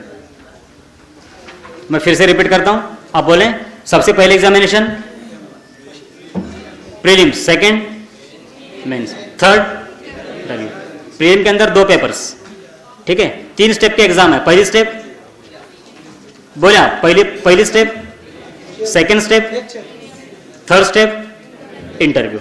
आपने लिखा दिसंबर में ऐड निकलेगी, मई के अंदर प्रीलिम एग्जाम होगी, रिजल्ट कब आएगा? अगस्त, मेन एग्जामिनेशन अक्टूबर, उसका रिजल्ट आएगा मार्च, इंटरव्यू होगी अप्रैल, इंटरव्यू लिखें अप्रैल, मार्च में रिजल्ट, अप्रैल में इंटरव्यू। अच्छा, अप्रैल का इंटरव्यू, फाइनल रिजल्ट कब आएगा? मई का फर्स्ट वीक या सेकेंड वीक। मतलब नेक्स्ट ईयर की प्रीलिम्स होने के पहले फाइनल का रिजल्ट आउट रहेगा। आपके समझ में आया होगा कि 1 साल का सर्कल है। कितने साल का सर्कल है? करेक्ट, 1 साल का। अगर बताएं, दिसंबर के अंदर ऐड रहेगी, मई के अंदर प्रीलिम्स, रिजल्ट अगस्त, मेन एग्जामिनेशन अक्टूबर, इंटरव्यू मार्च, इंटरव्यू का रिजल्ट अप्रैल, फाइनल रिजल्ट मई का फर्स्ट वीक। 1 साल का सर्कल है। अभी अगर मुझे प्रीलिम्स देनी हो तो प्रीलिम का रिजल्ट आ रहा है अगस्त के अंदर और मेन एग्जामिनेशन कब है? अक्टूबर के अंदर। और आपने देखा कि मेंस के अंदर कितने पेपर हैं टोटल? गिन के बताएं, कितने पेपर है मेंस के अंदर? गिन के बताएं। 4 पेपर सिर्फ? गलत देखा आपने। गिने, GS paper 1, GS paper 2, first option आपने क्या लिया? Urdu paper 1, paper 2, second option Indian history paper 1, paper 2, compulsory essay 7 paper हैं। अगर कोई लड़का ये सोचता होगा कि मैं प्रीलिम एग्जामिनेशन दूंगा फिर मेन की पढ़ाई करूंगा, तो मे के बाद में 7 महीने भी नहीं मिलते मेरे एग्जाम के लिए। प्री के बाद 7 महीने भी नहीं मिलते, तो 7 महीने भी जब मिलते नहीं होंगे तो 7 सब्जेक्ट का प्रिपरेशन कैसे होगा? इसलिए एक्सपेक्टेड ये है कि जो लड़का प्रीलिम एग्जामिनेशन देने के लिए जा रहा है, बिफोर प्रीलिम उसकी मेंस की तैयारी कंप्लीट होनी चाहिए। प्रीलिम के बाद में आपको रिवीजन करना है, स्टडी नहीं करना है। प्रीलिम के बाद में आपको प्रिपरेशन नहीं करना है, रिवीजन करना है, रिवीजन। और अगर मई महीने के अंदर प्रीलिम हो रही है तो प्रीलिम के लिए कम से कम 5 महीने चाहिए प्रिपरेशन। कब से कितने चाहिए? 5 महीने। अब मई से पीछे 5 महीने है, मई से पीछे 5 महीने, जनवरी। अब जनवरी को आपका प्रीलिम्स के प्रिपरेशन शुरू होगा। जनवरी में प्रीलिम्स का प्रिपरेशन शुरू होगा। मैं बोल रहा हूं आपको प्रीलिम्स के पहले मेंस की पूरी तैयारी होना चाहिए। और एक सब्जेक्ट को मिनिमम 3 महीने लगते हैं। कितने महीने? तो तुम्हारे सारे सब्जेक्ट और 3-3 महीने प्लस करो और फिर जनवरी से पीछे उतना हो तो मुझे बताओ कितना टाइम लगेगा? हिस्ट्री के लिए 3 महीने, उर्दू के लिए 3 महीने, जीएस के लिए 3 महीने, 9 महीने पीछे आइए। आपने जनवरी को प्रीलिमिनरी एग्जामिनेशन का प्रिपरेशन शुरू किया था, उसके 9 महीने पीछे आइए। दिसंबर नवंबर पीछे है ना, ऐसा 9 महीने। कहां आ रहे हैं आप? मतलब अगर आपको 2010 या 2009 का मई का प्रिपरेशन देना है, 2009 की प्रीलिम एग्जाम आपको देनी हो, तो प्रिपरेशन कब शुरू करना चाहिए? मार्च 2008। हाँ, जो मार्च 2008 से जो प्रिपरेशन शुरू करेगा वो मई 2009 की प्रीलिम पास होने के लिए देगा। जो मार्च 2008 से प्रिपरेशन करेगा वो उस क्राउड का लड़का है जो 25,000 लड़के जो पास होने वाले हैं, उसमें का लड़का है। अभी थोड़ा पे आते हैं कि मैंने कहा कि एक सब्जेक्ट को कितने महीने लगेंगे, मेन एग्जाम में 3 महीने। तो कैसे प्रिपरेशन करेंगे? अब उर्दू लिटरेचर, एक एग्जाम्पल लेंगे अपन, उर्दू लिटरेचर को 3 महीने में खत्म करना है, तो कैसे करेंगे? सबसे पहले सिलेबस, उसके बाद में लास्ट ईयर के प्रीवियस के पेपर्स, मैं लॉजिक लड़ाऊंगा कि कितने क्वेश्चन कैसे पूछे गए, किस अंदाज में पूछे गए, मुझे प्रिपरेशन क्या करना है इस अंदाज में। अब किसी ने कहा कि मुझे उर्दू लिटरेचर बहुत पसंद है और उर्दू पढ़णे, लड़के हैं हमारे की मला मराठी फार आवडते, मराठी माझ्या आवडीचा सब्जेक्ट आहे, मराठी मुझे बहुत पसंद है और मैं खेत में जाकर वो सारी कविता संग्रह पढ़ते बैठता हूँ। वो जो खेत में जाकर पढ़ने वाले बेचारे खेत में ही हैं, वो यूपीएससी पास नहीं हुए। इसलिए ये समझना है कि प्रिपरेशन और स्टडी, इसका समझना है, आपको फर्क समझना है। जैसे यूपीएससी में कहते हैं कि आपको प्रोफेशनल एटीट्यूड से पढ़ाई करनी है। किस एटीट्यूड से? प्रोफेशनल। मैं फोकस करता हूं प्री मेंस के ऊपर। जैसे कि एक Urdu literature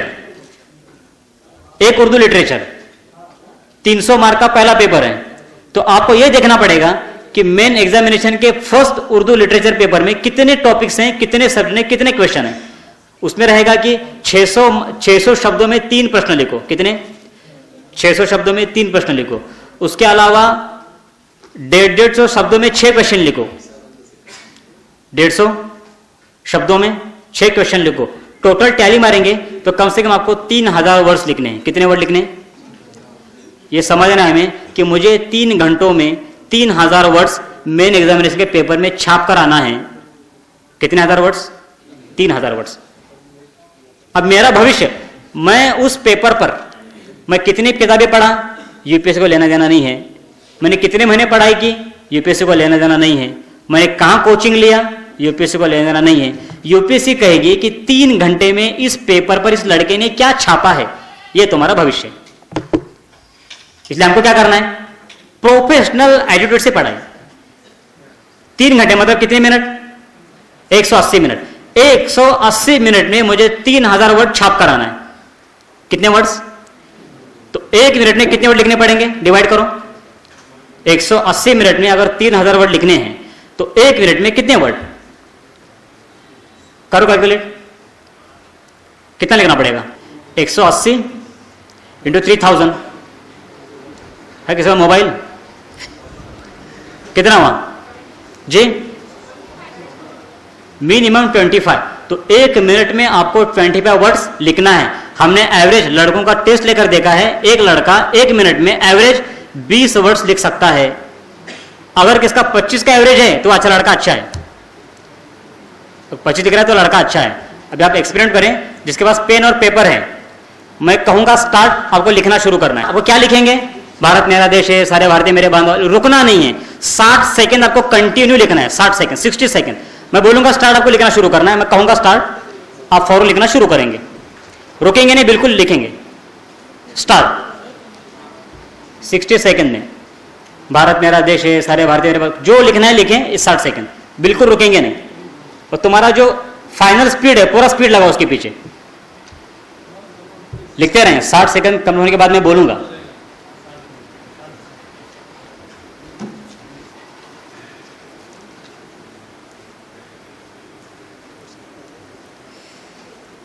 warning bell, 10 second बाकी हैं।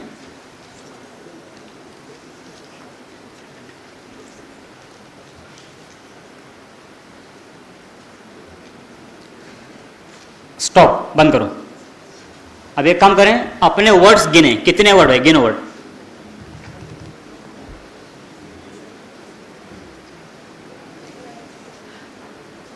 मुझे फिगर मत बताओ, खाली गिनो आप। कंप्लीट गिनकर हुआ? कंप्लीट। और समझें, जिसका एवरेज 20 है, जिसका 20 है वो एवरेज लड़का है, जिसका 25 है वो अच्छा है, जिसका 25 प्लस है वो एक्स्ट्राऑर्डिनरी है, जिसका 20 से कम है उसको मेहनत देने की जरूरत है। अब आप बोले आपको कितना है? 40, 44, एक्स्ट्राऑर्डिनरी, बहुत अच्छा है, बहुत अच्छा है। मेरा, हमारे यूनिक एकेडमी का हाईएस्ट है 47, हाईएस्ट है। आपने से बताएं कितना है आपका? 67, एक्स्ट्राऑर्डिनरी। यार औरंगाबाद सब एक्स्ट्राऑर्डिनरी भरे हुए एकदम। और आपका कितना है? कितना है? 40। उर्दू में लिख रहे हैं ना आप? तो उर्दू के वर्ड्स अलग नहीं होते ना कि मराठी का हमारे पास काउंट है, मराठी का काउंट है 47 का है, बहुत अच्छा है। अगर ये स्पीड है तो बहुत अच्छा है, और अगर आपके पास स्पीड इतना है तो लिटरेचर में आप अच्छा स्कोर कर सकेंगे। और जनरल स्टडीज का जो पेपर है, मैंने आपको पहले ही बताया था कि जीएस के अंदर सारे टॉपिक हैं, history, geography, polity, economy, current event, stat, India की फॉरेन पॉलिसी, तो ये सारे टॉपिक को कवर करने के लिए जिसने पेपर कवर किया उसने यूपीएससी पास किया, ये जीएस का सूत्र है। तो वर्ड्स का लिमिट तुम्हारा अच्छा है। मैंने फोकस किया था प्रीलिम्स, मेंस, इंटरव्यू। एक होता है वर्ड, एक होता है लफ्ज। भारत, भा एक वर्ड नहीं है, भारत पूरा वर्ड है। आपने अल्फाबेट काउंट किए थे, वर्ड काउंट किए थे, पक्का वर्ड किए थे ना? अच्छा, यूपी और बिहार के ज़्यादा लड़कों का जो सक्सेस का प्रोपोर्शन है, कि आप देखेंगे कि दिल्ली, इलाहाबाद, पटना, कमिंग फास्टली हैदराबाद, ये सेंटर है महाराष्ट्र इंडिया के मेजर, कि मैक्सिमम लड़के यहीं से निकलते हैं। इसकी वजह यह है यूपी और बिहार और नॉर्थ इंडिया के बाज़ स्टेट्स में 10वीं 12वीं के बाद में फाउंडेशन के कोर्सेज शुरू हो जाते हैं। ये मैंने जैसे कहा कि अगर आपको 2010 का अटेम्प्ट अपेयर होना है, 2009 का अटेम्प्ट अपेयर होना है, तो एक्सपेक्टेड था कि मार्च 2008 से आपका प्रिपरेशन शुरू हो गया होता तो अभी आप दे सकते थे। इतनी देर उसके लिए ज़रूरी है।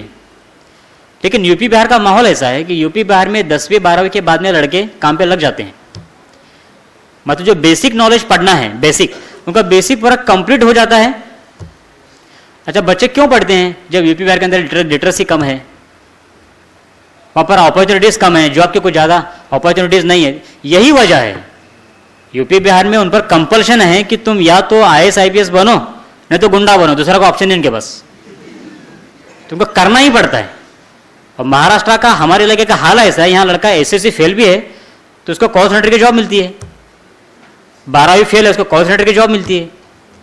मतलब जिसका 10वीं 12वीं कंप्लीट ढंग से नहीं कर पाता वो भी महीने को 10-20 हज़ार कमा सकता है। यहाँ पर इतने सोर्सेस हैं, अपॉर्चुनिटीज़ हैं। इसलिए इतना फोकस अब तक किया नहीं गया था सिविल सर्विस के ऊपर। इसलिए कहते हैं कि जो प्रिलिमिनरी एग्जामिनेशन का जो स्ट्रक्चर है, उसकी जो पढ़ाई करने की स्टाइल है, उसका मसला ऐसा है कि मटेरियल कम हो, रिवीजन ज़्यादा हो। अब उसके बाद नेगेटिव मार्किंग शुरू हो गया। एक मार्क अगर एक क्वेश्चन आप गलत वहाँ पर मार्क करते हैं तो 1.3 आपके मार्क माइनस होंगे, माइनस सिस्टम आ गई। इसलिए ज़रूरी है कि हम जितना प्रोफेशनली पढ़ेंगे उतना यूपीएससी में फ़ायदा है। और यूपी बिहार के बच्चे, मैंने क्या बताया कि आपको मैगजीन नहीं पढ़ते। जनवरी से उनकी प्रीलिम्स की पढ़ाई शुरू हुई तो वहाँ के बच्चे मंथली मैगजीन, रोज़ाना का न्यूज़पेपर बिल्कुल हाथ नहीं लगाते। क्योंकि अगर मैं मैगजीन हाथ में लेता हूँ तो मुझे पढ़ने कम से कम स्कैन करने के लिए, अंडरलाइन करने के लिए 5 घंटे लगेंगे, 6 घंटे लगेंगे। रोज़ाना मैं पेपर रीडिंग कर रहा हूँ तो न्यूज़पेपर रीडिंग के लिए मैं रोज़ाना कम से कम 1 घंटा उसके लिए दूंगा। क्योंकि हमारे मेजर हम पेपर लेंगे तो सबसे पहले क्रिकेट का पान देखेंगे, फिर बॉलीवुड की न्यूज़ देखेंगे, फिर चटपटी खबरें देखेंगे। हम एडिटोरियल पेज हम नहीं देखते। तो हम पेपर को कम से कम रोज़ाना 1.5 घंटा दे रहे हैं। तो 1 महीने में अगर हमने रोज़ाना हमारे न्यूज़पेपर को 1.5 घंटा दिया तो 1 महीने में कितने घंटे दिए? 45 हॉर्स हमने 1 महीने में दिए। तो जनवरी, मार्च, अप्रैल और मई 4 महीने में कितने घंटे हुए? 40/4 कितने? कंफर्म फिगर बोलो जी। तो इतने घंटे हम लोग रोजाना के हिसाब से न्यूज़पेपर को दे रहे हैं। अब वहां के लड़के ऐसा नहीं करते, बल्कि बहुत सारे पब्लिकेशन बैठी हुए हैं जिनका बिजनेस है। क्रॉनिकल पब्लिकेशन है, न्यू विशाल पब्लिकेशन है, अथर्व पब्लिकेशन है, शब्द पब्लिकेशन है, यूनिक पब्लिकेशन है। उनका एक ही काम है, वो लोग रोजाना के न्यूज़पेपर्स, मंथ के सारे मैगजीन, पूरे साल भर के सारे मैगजीन स्कैन करेंगे। उनके पास पगार ही नौकर है इसके लिए, स्कैन करेंगे और यूपीएससी के लिए एक्सपेक्टेड क्वेश्चन क्या है उसकी एक क्वेश्चन बैंक बनाकर पब्लिश करेंगे अप्रैल महीने के अंदर। जो रोजाना 1.5 घंटा न्यूज़पेपर के लिए दे रहा था और 45 घंटे जो पूरे महीने के अंदर दे रहा था, वो अगर तकरीबन 15 से 20 घंटे सिर्फ एक गाइड को देता है तो पूरा कवर करता है जो पूरे साल भर के अंदर हमने कवर नहीं कर सकते थे। यह है प्रोफेशनल एटीट्यूड। तो वो लड़के खाली एक गाइड लेंगे और उसकी तैयारी करेंगे, फिर उसके क्वेश्चन बैंक लेंगे और फिर अपना टेस्ट करेंगे मैं कहां पर हूं। तो यह है प्रोफेशनल स्टाइल। तो यहां पर अभी मैक्सिमम लड़के जो हैं वो एसएससी और एचएससी के हैं। और बहुत कम लड़के जिनका ग्रेजुएशन कंप्लीट है, तो दोनों लड़कों को मुझे अलग अलग प्लान देना है। जिनका ग्रेजुएशन कंप्लीट है उनके लिए प्लान अलग दूंगा, जो लड़के फाउंडेशन के हैं, एसएससी के और एचएससी के हैं, उनके लिए मैं प्लान अलग दूंगा। मैं सबसे पहले 10 मिनट के अंदर प्लान देता हूं 10वीं 12वीं, और जो लड़के अंडर ग्रेजुएट से उनके लिए मैं प्लान दे रहा हूं। ऐसे कितने लड़के हैं जो 10वीं 12वीं के हैं, जिनका ग्रेजुएशन कंप्लीट नहीं है, जिनका ग्रेजुएशन कंप्लीट नहीं है, ये मेजॉरिटी क्राउड है, ठीक है। अभी आप क्या करेंगे, आज से आप अगर यूपीएससी का सिलेबस लेकर पढ़ना शुरू करेंगे और यूपीएससी पर फोकस करेंगे तो तुम्हारे काम का नहीं है। इसलिए नहीं है कि आपको अपेयर होने के लिए कम से कम 4 साल बाकी हैं, 3 साल बाकी हैं, 2 साल बाकी हैं। मैंने पहले भी बताया था कि यूपीएससी करंट रिलेटेड एग्जाम है, तो अगर आज से आप उसको पढ़ते रहेंगे तो तुम्हारा पढ़ना डेड हो जाएगा। इस सहूलत उसमें आसानी क्या है, सबसे पहले आप काम करें, सिविल सर्विस क्रॉनिकल का प्लानर खरीद लें। सिविल सर्विस क्रॉनिकल का आईएएस प्लानर खरीद लें। आईएएस प्लानर क्रॉनिकल पब्लिकेशन, अगर क्रॉनिकल पब्लिकेशन का नहीं मिला और किसी पब्लिकेशन ले लें आप, प्लानर आपको मार्केट में अवेलेबल है आईएएस प्लानर। सबसे पहले आप आईएएस एग्जाम का पूरा प्लान पढ़ेंगे, सब्जेक्ट क्या है, किस सब्जेक्ट में कितने लड़के पास हो रहे हैं, उसमें पर आपको डिटेल्स मिलेंगे, ठीक है। सबसे पहला काम करेंगे आप प्लानर पढ़ेंगे। सेकंड थिंग, आप बेसिक किताबें जब सबसे खरीद लेंगे, एनसीईआरटी की आप बुक्स खरीदेंगे। सबसे पहले लिखिए आप NCERT Indian history, NCERT Indian history 8वीं से 12वीं, एनसीईआरटी डैश इंडियन हिस्ट्री 8वीं से 12वीं, एनसीईआरटी जियोग्राफी 8वीं से 12वीं, एनसीईआरटी 8वीं से 12वीं इकोनॉमी अर्थशास्त्र, एनसीईआरटी पॉलिटी राज्य व्यवस्था 8वीं से 10वीं,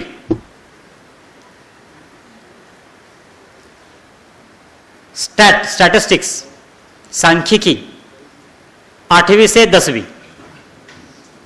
ये बेसिक किताबें हैं। हिंदुस्तान की कोई भी एग्जाम हो, यूपीएससी की हो, सीडीएस की हो, एनडीए की हो, कोई भी एग्जाम हो, हमारा ये बेस है। 8वीं से 12वीं तक की हिस्ट्री, ज्योग्राफी, पॉलिटी, इकोनॉमी, ये हमारा बेस है। सबसे पहले इस बेस को हमें पक्का करना है, ये बेसिक है। हिंदुस्तान का कोई भी कलेक्टर इसके बाहर का पढ़ा हुआ नहीं है। आईएएस के सिलेबस में इसके बाहर का कुछ भी नहीं है, एमपीएससी में इसके बाहर का कुछ भी नहीं है। जो बेसिक है यही है। जो हिंदुस्तान में फर्स्ट आता है आईएएस के अंदर, वो अमेरिका की हिस्ट्री नहीं पढ़ता, वो इंडिया की हिस्ट्री पढ़ता है, और 8वीं से जो हम पढ़ रहे हैं वही पढ़ता है। अब समझ लें, ये बेसिक है। इस बेसिक को सबसे पहले पक्का करें हम। आपके पास टाइम है, आप ये कब पढ़ेंगे, आप अपने एकेडमिक सिलेबस को छोड़कर इसको नहीं पढ़ें। नोट करें इसको, तुम्हारा जो एकेडमिक अभी चल रहा है, आप 11th में होंगे, 12th में होंगे, बीएससी फर्स्ट सेकंड थर्ड में होंगे, या बीकॉम फर्स्ट सेकंड थर्ड में होंगे, तुम्हारे स्टडीज इससे मुतासिर नहीं होना चाहिए। जब आपकी छुट्टियां होंगी, शनिचर, इतवार, या जब आपको मौका है, तब आप इसकी पढ़ाई करें। और मैं कॉमन सबके लिए बोल रहा हूं, जो ग्रेजुएट कंप्लीट हैं और जो अंडर ग्रेजुएट्स हैं। यूपीएससी, मैंने पहले बताया कि प्लान का नाम है, प्रोफेशनल एटीट्यूड का नाम है, एक अप्रोच का नाम है। वो अप्रोच क्या है, तुम्हारी सबसे समझ लें, तुम्हारी कंपटीशन हिंदुस्तान के 5 लाख लड़कों से नहीं है। तुम्हारी कंपटीशन वो मेन एग्जाम देने वाले 25,000 लड़कों से नहीं है। तुम्हारी कंपटीशन इंटरव्यू देने वाले 2,000 लड़कों से नहीं है। तुम्हारी कंपटीशन अपने आप से है। अगर आप अपने आप को हराते हैं, समझो यूपीएससी तुम्हारे लिए आसान है। क्या मतलब, मैं तय करता हूं कि आज 5 बजे उठूंगा, हमारा प्लान रहता है पेपर पे, फिर 6 बजे तक एक्सरसाइज करेंगे, 6 से वगैरह 7 नाश्ता फारिग होंगे, फिर हम 8 बजे पढ़ने बैठेंगे, रोजाना 8 घंटे पढ़ेंगे। हम प्लान करते हैं, कब करते हैं, जब फाइनल एग्जाम करीब आती है तो हमारा प्लान रहता है। हम अलार्म सेट करते हैं 5 बजे का, और एग्जैक्टली 5 बजे का अलार्म कौन बंद करता है जी? कौन बंद करता है? जिसने अलार्म सेट किया था उसी ने, उसका पूरा माइंड, उसका पूरा एडमिनिस्ट्रेशन सुबह के ठीक 5 बजे बदल जाता है। सोचते कि चलो आधा घंटे से फर्क नहीं पड़ेगा, ऑफ कर दें। जिसने प्लान बनाया और जिसने अपने प्लान को फॉलो किया वो यूपीएससी कर सकता है। अपने को आदत डालनी है, अपने आप को प्लान दो। अगर मैं एचएससी में हूँ, एसएससी में हूँ, तुम्हारा जो भी कोर्स चल रहा है, अपने आप को प्लान दो।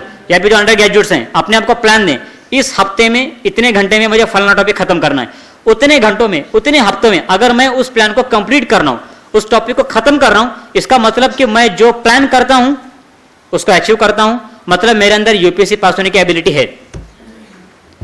यूपीएससी में इस एबिलिटी की जरूरत है, क्योंकि यूपीएससी का सिलेबस वास्ट है, वास्ट सिलेबस, इतना बड़ा सिलेबस है, इतने टाइम में उसको सेट करना है। इसके लिए चाहिए तुम्हारा टाइम मैनेजमेंट।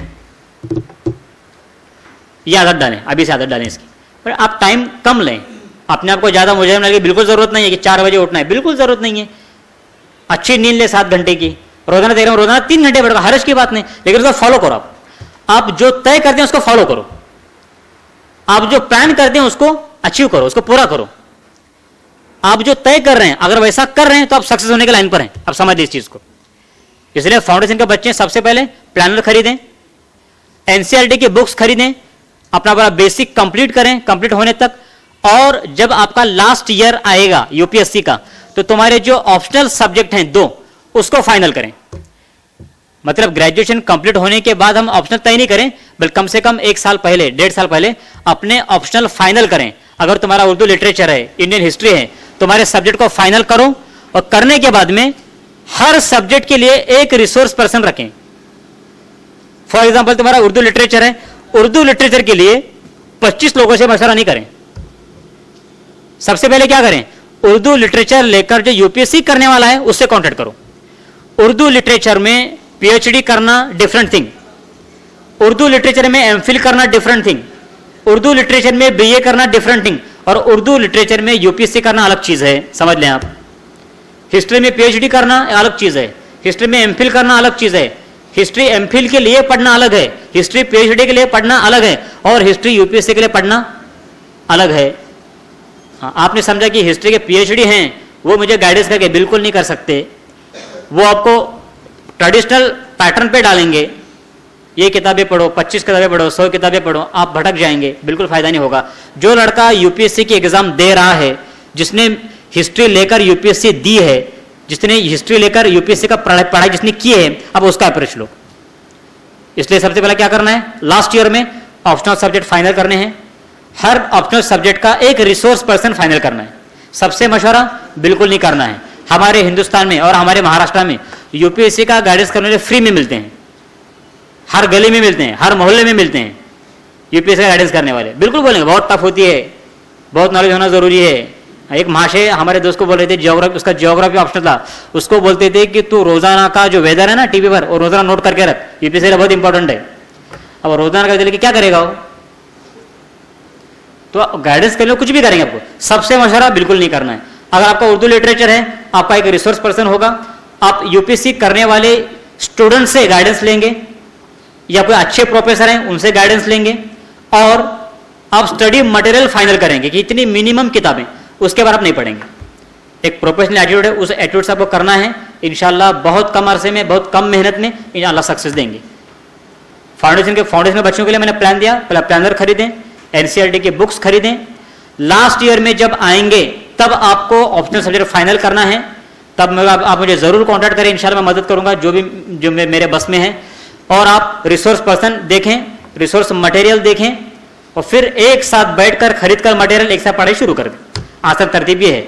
जो लड़के अभी फाउंडेशन के हैं, जिनका भी ग्रेजुएशन चल रहा है, वो अभी से प्लानर पढ़ने के बाद पूरा एग्जाम का स्ट्रक्चर समझ लें, और हो सके तो 2 बुक्स और खरीद लेना। जनरल स्टडीज प्रीलिम्स का क्वेश्चन पेपर का सेट आता है, क्वेश्चन पेपर का set, preliminary examination GS, new Vishal publication का जीएस क्वेश्चन पेपर का सेट, लास्ट ईयर्स का, new Vishal publication, Hindi English दोनों में मिलेगा। एक पेपर का सेट खरीद लें, वो क्वेश्चन पेपर का सेट आप पढ़ें, आपके समझ में आएगा क्वेश्चन किस टाइप के होते हैं, क्या पूछा जाता है। जब आप क्वेश्चन पेपर का सेट पढ़ेंगे और फिर आप एनसीईआरटी के बुक्स पढ़ेंगे, आपको समझ में आएगा कि जो मैं पढ़ रहा हूं वही में से, उसी में से पूछा जा रहा है। आपका कॉन्फिडेंस बूस्ट होगा, बढ़ेगा। तो फाउंडेशन के बच्चे ज्यादा टेंशन बिल्कुल नहीं लें, आफियत के साथ प्लानर खरीदें, एनसीईआरटी के बुक्स खरीदें, अपने आप को रोजाना का प्लान दें, प्लान के हिसाब से काम करने की आदत अभी से डालें, और लास्ट ईयर में ऑप्शन फाइनल करें। अब जितने लड़के जिनका ग्रेजुएशन कंप्लीट है, हाथ उठाएं, ऐसे कितने हैं? अभी इसमें से कितने लोगों ने अपने ऑप्शनल फाइनल किए हैं? किसी ने किया अपना ऑप्शनल फाइनल? अगर नहीं किए हैं तो समझ लें, अगर 2009 का आपको अटेम्प्ट देना है तो आपको आज से, अभी से मेहनत शुरू करना पड़ेगी, फौरन शुरू करना पड़ेगी। अगर अटेम्प्ट देना है। और अगर आपको 2010 का अटेम्प्ट टारगेट बनाना है तो सबसे पहले माइंड में ये रखो तुम्हारे लिए 4 अटेम्प्ट नहीं है, तुम्हारे लिए 6 अटेम्प्ट नहीं है, ये समझे मेरे लिए 1 अटेम्प्ट है और एक ही अटेम्प्ट में क्रैश करना है। अगर वैसे अप्रोच से आप उसको अटैक करेंगे तो 1 अटेम्प्ट तुम्हारे लिए काफी है। अगर 2010 तुम्हारा टारगेट है तो सबसे पहला काम आप ऑप्शनल फाइनल करें। सबसे पहला काम आप ऑप्शनल फाइनल करें। आप एक प्लानर ले लें, छोटा सा कोई सिलेबस वाला, सिलेबस देखें और ऑप्शनल फाइनल करते वक्त ये बातें जहन में रखें, जिसमें आपका ग्रेजुएशन हुआ है वही ऑप्शनल फाइनल करना जरूरी नहीं है, जरूरी नहीं है। हाँ, अगर आपका ऑप्शनल हिस्ट्री है, साइकोलॉजी है, पॉल साइंस है, तो सबसे पहले आप ये करें उस सब्जेक्ट के जो लास्ट ईयर के पेपर्स हैं वो पेपर का सेट मार्केट में मिलता है। न्यू विशाल पब्लिकेशन का पेपर का सेट मार्केट में अवेलेबल है, आप पेपर का सेट खरीद लें और पेपर का सेट खरीद कर क्वेश्चन पेपर देखें, क्वेश्चन की स्टाइल देखें कि क्वेश्चन कैसे पूछे गए हैं, ये देखना जरूरी है। क्योंकि जनरली सोशियोलॉजी सबसे आसान सब्जेक्ट माना जाता है सोशियोलॉजी, लेकिन सोशियोलॉजी का जो क्वेश्चन पेपर का जो सेट है और जो पैटर्न है एग्जाम का एकदम टफ है। इसलिए आप सबसे पहले क्वेश्चन पेपर का पेपर का सेट लें, सेट लेकर क्वेश्चन पेपर देखें, क्वेश्चन के स्टाइल देखें। अगर आपको समझ सकते हैं कि मैं इसको बियर कर सकता हूं तो सब्जेक्ट फाइनल करें। ऑप्शनल सब्जेक्ट फाइनल करने में 2-3 चीजों को ध्यान दें। सबसे पहले जो सब्जेक्ट आप चुन रहे हैं उसमें गाइडेंस करने वाले सोर्स पर्सन आपको अवेलेबल होना चाहिए। सेकंड, जो ऑप्शनल आप ले रहे हैं उस सब्जेक्ट का स्टडी मटेरियल अवेलेबल होना जरूरी है। ये देखें, आप अगर उर्दू में दे रहे हैं, आप एग्जाम में उर्दू में लिखने वाले हैं, तो उस सब्जेक्ट का मटेरियल उर्दू में होना जरूरी है, तो पढ़ाई करना आपको आसान होगी, ये जरूरी है। अब अगर इंडियन हिस्ट्री लेते हैं तो इंडियन हिस्ट्री का मटेरियल उर्दू में अवेलेबल है। एनसीईआरटी की किताबें उर्दू में भी अवेलेबल हैं। एनसीईआरटी की जो मैंने आपको किताबें लिखवाई, हिस्ट्री, जो इंडियन पॉलिटी, इकोनॉमी वगैरह वगैरह, ये इंग्लिश में है, हिंदी में है, उर्दू में भी अवेलेबल है। आप उर्दू में लेकर पढ़ सकते हैं। अगर आप मेन एग्जामिनेशन के लिए हिस्ट्री सब्जेक्ट लेना चाहते हैं तो इग्नो, इंदिरा गांधी ओपन यूनिवर्सिटी है, उसके मौलाना आज़ाद ओपन यूनिवर्सिटी, इनका सारा मटेरियल उर्दू में अवेलेबल है जो उर्दू में एग्जाम देना चाहते हैं। तो ऑप्शनल सब्जेक्ट फाइनल करने में 2-3 चीज़ ध्यान देना बहुत ज़रूरी है। सबसे पहले सोर्स पर्सन देखें, स्टडी मटेरियल की अवेलेबिलिटी देखें, 2 चीज़ें काफ़ी हैं। फिर आप क्वेश्चन पेपर का सेट देखें और क्वेश्चन पेपर की स्टाइल देखकर आप एक जो है ऑप्शनल फाइनल करें। अगर आप मेरी मदद चाहते हैं ज़रूर मुझे कॉन्टैक्ट करें, इंशाल्लाह मैं भी बात करूँगा तुम्हारे ऑप्शनल फाइनल करने में। इंडिविजुअली सबसे कम से कम आधा घंटा बात करना पड़ेगी तुम्हारे ऑप्शनल फाइनल करने के लिए। तो आप मौका लेकर, वक्त देकर ज़रूर फ़ोन करें, इंशाल्लाह मैं मेरा बस का जो मदद है मैं करूँगा। ठीक है। सेकंड बताऊंगा। सेकंड थिंग, उर्दू में मटेरियल सारा अवेलेबल है। जो उर्दू में एग्ज़ाम देना चाहते हैं, आप कंप्लीट एग्ज़ाम में एग्जाम उर्दू में दे सकते हैं, मराठी में दे सकते हैं, आप किसी भी तुम्हारे रीजनल लैंग्वेज में दे सकते हैं। विजया लक्ष्मी बिद्री अभी रत्नागिरी के कलेक्टर है, उसका सब्जेक्ट कन्नड़ लिटरेचर था, मीडिया कन्नड़ था। Vijaya Lakshmi Bidri Kannada literature all India में फर्स्ट आई थी 4-5 साल पहले। भूषण गगरानी जिन्होंने मराठी में एग्जाम दी, ऑल इंडिया 3rd रैंक थी, वे महाराष्ट्र के मुख्य सचिव हैं। मनीषा महेश्वर लोक राज्य की संपत्ति का, इन्होंने मराठी में एग्जाम दी, मराठी में पास किया। हर साल लड़के उर्दू में होते हैं, मराठी में होते हैं, कन्नड़ा में होते हैं। तो बिल्कुल कॉम्प्लेक्स जहन में नहीं रखें। अगर आपका उर्दू मीडियम है आप उर्दू में सारी एग्जाम दे सकते हैं। बची बात इंग्लिश की, इंग्लिश को डरने की बिल्कुल ज़रूरत नहीं है। अगर कोई इंग्लिश बोलता है तो ज़्यादा शाना होशा है, समझने की बिल्कुल ज़रूरत नहीं है। एक सर्कल है, इंग्लिश में सर्कल को क्या कहेंगे? सर्कल कहेंगे। मराठी में क्या कहेंगे? वर्तुल। उर्दू में क्या कहेंगे? दायरा। अब एक ने दायरा कहा, एक ने सर्कल कहा, एक ने वर्तुल कहा, सबका नॉलेज एक लेवल का है, इसमें कोई ज़्यादा होशियार नहीं है। कोई सर्कल बोल रहा है तो बहुत ज़्यादा होशियार है, ऐसा बिल्कुल नहीं है। वर्तुल बोल रहा है तो बिल्कुल मागास है, ऐसा नहीं है। और उर्दू बोल रहा है तो बहुत मागास है, बिल्कुल नहीं। तीनों का नॉलेज एक लेवल का है।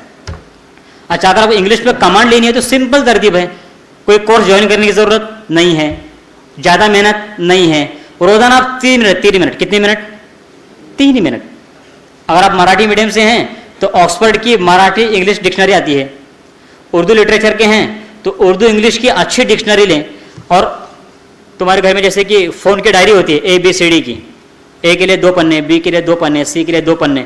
एक बड़ी नोटबुक लें, उसमें 2 पन्ने A के लिए, 2 पन्ने B के लिए, 2 पन्ने C के लिए। इस अंदाज से एक बड़ी नोटबुक तैयार रखें अपनी ABCD की। रोज़ाना सुबह हमारे दिन का स्टार्ट डिक्शनरी से हो, डिक्शनरी हाथ में लें, किधर से भी खोलें, किधर से भी, सीधे हाथ पर जो पेज आएगा उस पे से एक वर्ड, सिर्फ एक वर्ड, उसका स्पेलिंग, उसका मतलब, स्पेलिंग के सहित उस मतलब को याद करें। उसमें आज आपने निकाला और आया अर्थ, EARTH, अर्थ के माने पृथ्वी। तुम्हारी जो डायरी है ई वाली, ई का पन्ना निकालिए, उसमें आज का वर्ड लिखिए EARTH, अर्थ। रोजाना एक वर्ड याद, रोजाना एक वर्ड, बस रोजाना एक वर्ड। और एवरी संडे, हर इतवार के रोज टाइम्स ऑफ इंडिया लें, इंडियन एक्सप्रेस लें, कोई एक सप्लीमेंट लें, उसमें से एक छोटा सा पैराग्राफ, किसी की इंटरव्यू आती है, एक छोटा, जो मेरे समझ में आ रहा हो, एक छोटा सा पैराग्राफ जिसके अंदर 8 या 10 लाइन हो, 8 या 10 लाइन का एक पैराग्राफ पूरा बाय हार्ट करें, याद करें, बाय हार्ट करें। उसमें से जो वर्ड समझ में नहीं आ रहे हो, डिक्शनरी देखें, उन वर्ड्स को अपने डायरी में लिखें। मतलब संडे के दिन हमारे कम से कम 8 या 10 नए वर्ड हमको मिलेंगे, और वो जो पैराग्राफ है उसको हम पूरा अनुवाद करें उसका उर्दू में, उस पैराग्राफ का, उस इंग्लिश पैराग्राफ को बाय हार्ट करें। हफ्ते में एक पैराग्राफ 5 या 6 लाइन का रोजाना हिफ्ज करें, हफ्ते में एक मरतबा। इंशाअल्लाह 1 साल के अंदर इंग्लिश तुम्हारी जुबान बनेगी। रोजाना 3 मिनट दो, और हफ्ते के एक दिन रोजाना 10 या 15 मिनट दो, बस, बाकी कोई जरूरत नहीं है, लैंग्वेज तुम्हारी बनेगी। और सारे एग्जाम आप उर्दू में बिल्कुल दे सकते हैं। ये एग्जाम का पैटर्न था, ये कोई तुम्हारी शंकाएं दूर करनी थी। अगर किसी को क्वेश्चन पूछना हो जरूर पूछें। ओके, ओपन कैटेगरी के लिए 4 अटेम्प्ट हैं। ओपन कैटेगरी के कैंडिडेट 30 साल तक एग्जाम दे सकते हैं, एज लिमिट है 30 ओपन के लिए।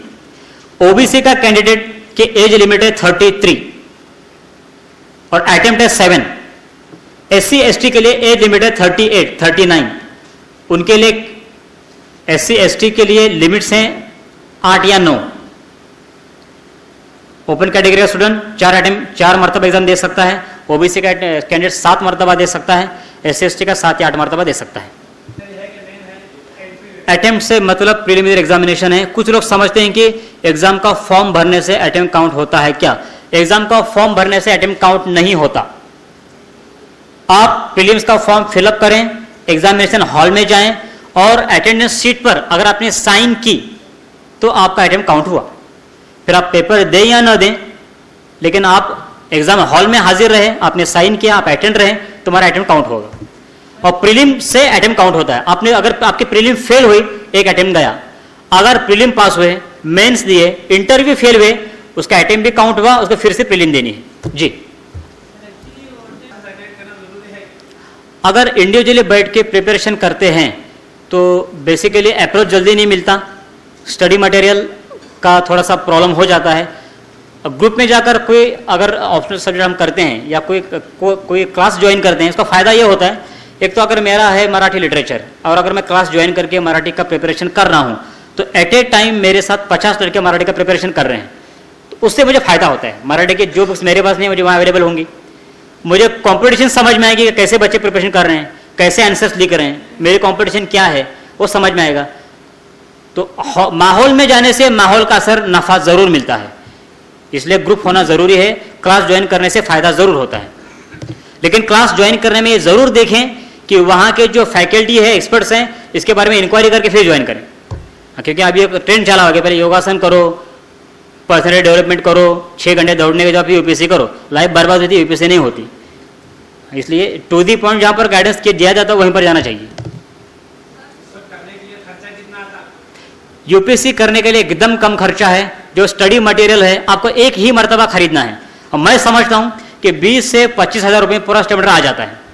अब लगता क्या है, यूपीएससी करने वालों के लिए मसला स्टडी मटेरियल का नहीं है, टेम्परामेंट का है। एक जगह बैठ के आपको पढ़ना है। जैसे मैंने पहले बताया, 18 महीने 20 महीने तुम्हारा लाइफ में के देने पर यूपीएससी को। उन 18 या 20 महीनों में कोई घर का फंक्शन नहीं, कोई समाज, सोसाइटी, बाकी सारे एक्टिविटीज दूर, सिर्फ यूपीएससी और यूपीएससी। इसमें क्या आता है, आपको बैठ के पढ़ना है, मुस्तकिल बैठ के पढ़ना है। 2 वक्त का खाना, 2 वक्त का नाश्ता, बैठना और पढ़ाई। तो इसमें घर वालों को बियर करना पड़ता है कि एक हमारे कैंडिडेट बगैर कमाए 2 साल घर में बैठा है। एक घर वाले अगर बर्दाश्त करने को तैयार हैं तो बहुत अच्छी चीज़ है। मेंस के ऑप्शनल्स में लिटरेचर है, आप लिटरेचर, लेकिन प्रीलिम्स के अंदर लिटरेचर नहीं है। प्रीलिम के लिए जो ऑप्शन लेने हैं उसमें आप लिटरेचर नहीं ले सकते। और प्रीलिम्स के अंदर public political science, anthropology, sociology, एक कॉम्बिनेशन ले सकते, वरना मेन एग्जामिनेशन के अंदर आप लिटरेचर ले सकते हैं। लेकिन लिटरेचर ऑप्शनल एक ही ले सकते हैं, जैसे कि एक उर्दू लिटरेचर या एक मराठी लिटरेचर। दो लिटरेचर नहीं ले सकते ऑप्शनल में, जिसके मराठी और उर्दू में दो लेना नहीं ले सकता, एक ही लिटरेचर ले सकता हूँ। मेंस में लिटरेचर ले सकते हैं।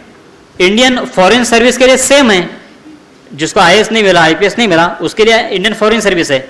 और जो इंडियन फॉरेस्ट सर्विस है, भारतीय वन सेवा, उसके लिए अलग एग्जाम होती है। इंडियन फॉरेस्ट सर्विस के लिए, भारतीय वन सेवा के लिए अलग से एग्जाम होती है, और उसके लिए साइंस फैकल्टी से ग्रेजुएशन कंपलसरी है। मेरा ओपिनियन ये है कि जो आपकी मातृभाषा है, जिस लैंग्वेज में, जिस भाषा में आप अपना प्रेजेंटेशन अच्छी तरीके से दे सकते हैं, उस लैंग्वेज को लेना चाहिए। क्योंकि हर साल तमिल के लड़के हो रहे हैं, कन्नड़ा के लड़के हो रहे हैं, मिजोरम के लड़के हो रहे हैं, कोंकणी के लड़के हो रहे हैं, उर्दू के हो रहे हैं, मराठी के हो रहे हैं, तो कोई मैटर नहीं है। आप जिस लैंग्वेज में आपका कॉन्फिडेंस है, जो लैंग्वेज आपको अपनी लगती है, आप उसमें एग्जाम दें। लेकिन साथ में आपकी इंग्लिश की कमांड है, इंग्लिश में खाली बोलना है, पेपर्स देखने हैं ऑफिसर बनने के बाद में, कोई मसला नहीं है जी। आरक्षण का कोटा एवरी ईयर की वैकेंसी के मुताबिक तय होता है, क्योंकि भाई हर स्टेट का कोटा अलग है। कि महाराष्ट्र में IAS का कोटा अलग है, IPS का कोटा अलग है, IFS का कोटा अलग है। तो जितने सीट वैकेंट हैं, उतने वैकेंसी का आरक्षण कोटा रिजल्ट पे लगता है। जैसे कि पूरे ऑल इंडिया में अगर 30 सीटें हैं OBC के, तो कोई ओपन कैटेगरी लड़के को सीट मिलेगी नहीं IAS की, सब OBC वालों को मिलेगी। तो जनरली ऐसा नहीं होता, जनरली एवरी ईयर हर कैटेगरी के लड़के पोस्ट अवेलेबल होती है। हर सब्जेक्ट के लिए अलग पब्लिकेशंस हैं, अलग मटेरियल है। अगर क्रॉनिकल पब्लिकेशन में मैं कहूँगा कि विजार्ड पब्लिकेशन GS के लिए अच्छा है, विजार्ड पब्लिकेशन। आप हिस्ट्री का मटेरियल लेना चाहती हैं तो उसके लिए अलग बुक्स हैं, ज्योग्राफी के लिए अलग हैं, तो वो सब्जेक्ट पे डिपेंड करता है। और जनरल स्टडीज़ की बात करते हैं तो सबसे बेसिक NCERT के बुक्स हैं जनरल स्टडीज़ के लिए। और जनरल स्टडीज़ के लिए स्पेक्ट्रम पब्लिकेशन अच्छा है GS के लिए, स्पेक्ट्रम पब्लिकेशन। विजार्ड पब्लिकेशन अच्छा है GS के लिए, wizard publication, spectrum publication, Chronicle publication, ये सारे जेन्युइन है। क्रॉनिकल भी अच्छा है, अवेलेबल। अभी जनरली महाराष्ट्र में तो एक केस अगर बुक डेपो पुणे, उसके अलावा नागपुर में एक नाथे बुक डेपो है, और औरंगाबाद का मैं नहीं जानता। नहीं जानते तो मराठी में पेपर बिल्कुल नहीं दें। और मराठी का कोई सब्जेक्ट का कोई कंसर्न नहीं है UPSC से, कुछ भी नहीं है। जो कंपल्सरी लैंग्वेज का पेपर है उसमें उर्दू ले सकते हैं, कोई भी लैंग्वेज ले सकते हैं। जो उर्दू है उर्दू वाला ले उर्दू लें, मराठी वाला मराठी लें। मिस्टर मोहम्मद कैसर मालेगांव, उसने पूरी एग्जाम उर्दू में दी, 100% पूरा उर्दू में दिया उसने जी। अभी तकरीबन दिसंबर के 2nd या 4th वीक में ऐड निकलेगी, एम्प्लॉयमेंट न्यूज़ के अंदर पूरा सिलेबस पे छप कर आता है। और आपको जो फॉर्म्स हैं वो मिलते हैं डिस्ट्रिक्ट पोस्ट ऑफिस के अंदर। हर जिले के पोस्ट ऑफिस में उसका फॉर्म अवेलेबल है। वो ऐड पब्लिश होने के बाद ही फॉर्म मिलते हैं, अभी फॉर्म नहीं मिलेंगे। सिलेबस के लिए आप कोई बुक खरीद लें, या फिर एम्प्लॉयमेंट न्यूज़ का वेट करें, उसके अंदर आपको पूरा सिलेबस मिलेगा एम्प्लॉयमेंट न्यूज़ के अंदर। या फिर सिलेबस फॉर UPSC ऐसी कोई बुक मिल जाएगी, क्रॉनिकल पब्लिकेशन की मिलेगी, स्पेक्ट्रम की मिलेगी, किसी भी बुक डिपो में अवेलेबल है, मिल जाएगी आपको। उसके अंदर आपको पूरा वो आरक्षण का कोटा भी मिलेगा, सिलेबस भी मिलेगा, अटेम्प्ट की पूरी जानकारी मिलेगी। और क्रॉनिकल पब्लिकेशन का अगर प्लानर लेते हैं तो उसमें सब्जेक्ट वाइज स्ट्रैटेजी भी दी गई है, वो भी पढ़ सकते हैं। अगर औरंगाबाद में अवेलेबल है तो यहाँ ले लें आप, नहीं तो फिर पुणे कॉन्टेक्ट करना पड़ेगा। पुणे में तो मतलब सारी चीज़ें अवेलेबल हैं, कंफर्म है। मैं औरंगाबाद के बारे में नहीं जानता, आप यहाँ तुम्हारे बुक डेपो में इंक्वायरी कर लें, अगर आप मंगा कर दे सकते हो तो ठीक है, या फिर पुणे कॉन्टेक्ट करें आप, मेरे पास नंबर ले बाद में आप पुणे का। उर्दू में भी आप इंटरव्यू उर्दू में दे सकते हैं, मराठी में इंटरव्यू दे सकते हैं, कन्नड़ा में इंटरव्यू दे सकते हैं। हर लैंग्वेज के कैंडिडेट के लिए इंटरव्यू के पैनल में वहाँ पर मीडिएटर बिठा हुआ रहता है और मीडिएटर के जरिए इंटरव्यू होती है। लेकिन मेरा सजेशन ये है, अगर हम UPSC देने वाले हैं, UPSC एग्जाम देने वाले हैं, तो वहाँ पर जाने के बाद में पैनल वाले पूछते हैं कि क्या आप उर्दू में बोलेंगे, क्या आप मराठी में इंटरव्यू देंगे, तो बोलेंगे आप कोशिश करो मराठी में, आप कोशिश करो उर्दू इंग्लिश में इंटरव्यू देने का, वो बोलेंगे। पैनल वाले बाकायदा सजेस्ट करते हैं कि आप इंग्लिश में बोलने की कोशिश करें। आपको जैसी कच्ची पक्की इंग्लिश है, आप bilingual English Urdu, English Marathi बोल सकते हैं। और UPSC प्रिपरेशन के शुरुआत के बाद में लैंग्वेज का डर खत्म होता है और आसानी से हम इंग्लिश बोल सकते हैं। लेकिन उर्दू में इंटरव्यू जरूर दे सकते हैं, लेकिन नफ़ा है बायलिंगुअल दें, उर्दू इंग्लिश मिक्स दें, नफ़ा उसमें है। प्रीलिम्स का पेपर जो है वो 2 लैंग्वेज में सेट रहता है, एक तो इंग्लिश और हिंदी। एक क्वेश्चन जो है सेम लैंग्वेज में, उर्दू में और इंग्लिश में सेट है प्रीलिम्स के अंदर। तो प्रीलिम में लिखना तो कुछ नहीं होता, खाली क्वेश्चन पढ़ना है और आंसर को मार्क करना है। तो अगर कोई टर्म इंग्लिश में समझ में नहीं आती है, आप हिंदी में पढ़ सकते हैं, वो आसानी है। लेकिन जो मेन एग्जामिनेशन है, मेन एग्जामिनेशन के क्वेश्चन पेपर के पर्चे भी इंग्लिश और हिंदी में ही आते हैं, उर्दू में नहीं मिलेंगे, मराठी में नहीं मिलेंगे, किसी रीजनल लैंग्वेज में नहीं मिलेंगे, बल्कि इंग्लिश और हिंदी इन्हीं दो लैंग्वेज में क्वेश्चन पेपर छपता है। लेकिन हिंदी पढ़ने से लड़का ग्रास्प कर सकता है कि क्वेश्चन क्या है, इतना दिक्कत नहीं होती उसमें। लेकिन आप लिख सकते हैं पूरा उर्दू के अंदर। जनरल स्टडीज है 150 क्वेश्चन है, 150 मार्क हैं। प्रीलिम्स के लिए जीएस है 150 मार्क और ऑप्शनल है 300 मार्क के लिए। ऑप्शनल पेपर के 120 क्वेश्चन 300 मार्क, मतलब एक क्वेश्चन के लिए मिलेंगे 2.5 मार्क 2.5। और जीएस के लिए 150 क्वेश्चन 150 मार्क, एक क्वेश्चन 1 मार्क के लिए है। 400 मार्क की होती है प्रीलिमिनरी एग्जामिनेशन, उसमें से तकरीबन 350 मार्क क्रॉस करना पड़ते हैं प्रीलिम पास करने के लिए। अगर 300 मार्क क्रॉस नहीं होते हैं तो यूपीएससी के रिजल्ट के वेट करने की जरूरत नहीं है, आप मेरे खुद समझ लें। Any question?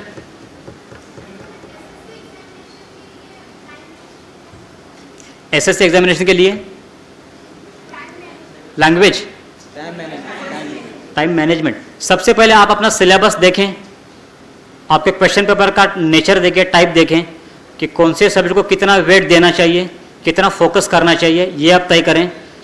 अगर किसी सब्जेक्ट के लिए और किस सब्जेक्ट में आपको कमांड है, कौन सा सब्जेक्ट आपका वीक है, ये आप डिसाइड करें। उस एतबार से आप टाइम मैनेजमेंट करें। उस एतबार से अगर एक सब्जेक्ट तुम्हारा अच्छा है, अच्छी कमांड है, अच्छे मार्क्स मिल रहे हैं, तो उसको कम टाइम दें।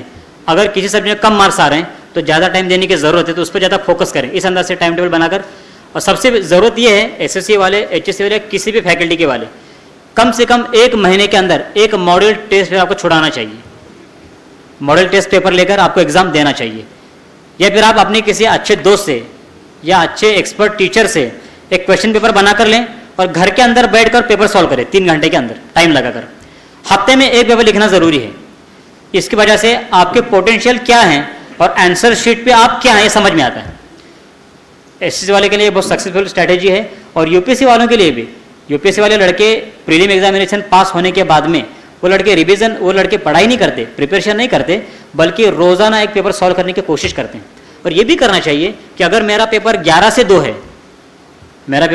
2 है, तो हम प्रैक्टिस टेस्ट पेपर भी उसी वक्त में सॉल्व करें 11 से 2 में। एग्जामिनेशन के कम से कम 1 या 2 महीने पहले हमारा उठने का टाइम, फारिग होने का टाइम, फ्रेश होने का टाइम और स्टडी का टाइम भी हमारा उस पेपर के टाइम के हिसाब से रखें, वरना हमारा बायोलॉजिकल फिटिंग जो है वो साथ नहीं देगा एग्जामिनेशन के हॉल के अंदर। हम रोजाना 6 बजे उठेंगे, 8 बजे से पढ़ाई करेंगे और 11 बजे सोने को जाएंगे और पेपर है 11 से 2, तो उस वक्त हमारा माइंड काम नहीं करेगा फिर। इसलिए अपने आप का जो फिटिंग है वो सेट करें उस एतबार से। और कोई क्वेश्चन? जी, डिपेंड करता है और मैं नहीं समझता कि उसके अंदर कुछ ज़्यादा फायदा होता हो। मटेरियल सारा अवेलेबल है, सारा मटेरियल अवेलेबल मिलता है। और अभी असल में सबसे पहले जो 2000 साल के पहले के लड़के थे, मतलब पिछले लास्ट सेंचुरी के लड़के, उनके लिए मेहनतें बहुत है क्योंकि मटेरियल इतना अवेलेबल नहीं था। अभी मटेरियल इतना अवेलेबल है, देखिए जो मैंने आपको बताया एनसीईआरटी के बुक्स, हमको पहले एनसीईआरटी की बुक्स मिलाने के लिए दिल्ली में कॉन्टेक्ट करना पड़ता था। महाराष्ट्र में भी बुक्स अवेलेबल नहीं थी एनसीईआरटी की, एक ही जगह मिलती थी, दिल्ली। अभी एनसीईआरटी की बुक्स बच्चे नहीं पढ़ते, बल्कि एनसीईआरटी बुक्स के ऊपर भी क्वेश्चन बैंक आई है, लड़के वो रेफर करते हैं। अब इतना सहूलत हुई है कि सारा मटेरियल अवेलेबल है। इसलिए ये सोर्सेज जो हैं ऑनलाइन प्रिपरेशन करना या स्टडी मटेरियल, इसमें टाइम पास ज़्यादा होता है और मटेरियल ज़्यादा अवेलेबल है, आप उस पर फोकस करो, ज़्यादा रिवीजन ज़्यादा फायदा। जैसे मैंने बताया कि मेन एग्जामिनेशन के अंदर आपको 3000 वर्ड्स 3 घंटे में छापना है। इसका मतलब क्या है, आप जितना प्रोफेशनली पढ़ाई करेंगे, बाहर करना, लिखने की प्रैक्टिस, ये ज़्यादा काम देती है। कि उन 3 घंटों में वो डिसाइड करेंगे यूपीएससी वाले कि तुम क्या हो, कि मेरा भविष्य इस पर नहीं कि मैं कितनी किताबें पढ़ी, मैंने क्या क्या किया, किसका मैंने गाइडेंस लिया, मैंने दिल्ली गया, मैं औरंगाबाद गया, नागपुर गया, कुछ लेने देना नहीं है। 3 घंटे में मैंने क्या लिखा है, तो हमें फोकस करना है 3 घंटों पर कि मेरे क्वेश्चन का स्टार्ट कैसी हो, मेरे क्वेश्चन का एंड कैसे हो, मेरा राइटिंग स्पीड क्या हो। जो क्वेश्चन पेपर चेक करने वाला है वो मेरे पॉइंट्स चेक करेगा, तो पॉइंट्स को अंडरलाइन करने की स्टाइल है। इन सारी बातों पर फोकस करना जरूरी है कि एक एग्जामिनर अगर 50 पर्चे चेक कर रहा है तो मेरा पर्चा सबसे अलग होना चाहिए। मेरी कोशिश होना चाहिए कि मेरा पर्चा हटके होना चाहिए, उनसे अलग इंप्रेस करने वाला चाहिए। अपनी स्ट्रेटेजी ये होना चाहिए। और बोलें,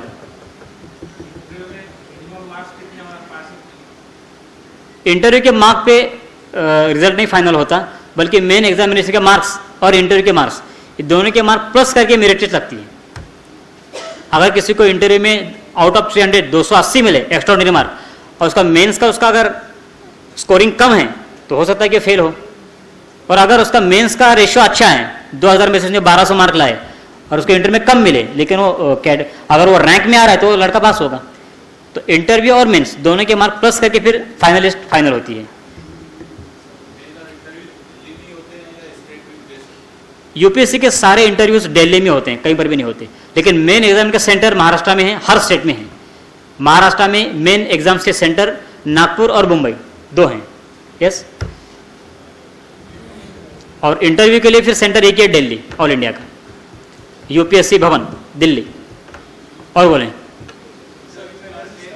जी, अगर आप प्रीलिम फेल हुए फिर से प्रीलिम की तैयारी करनी है, आप मेंस फेल हुए फिर से प्रीलिम देना है, आपने प्रीलिम दिए, मेंस दिए, इंटरव्यू दिया और फेल हुए फिर प्रीलिम देनी है।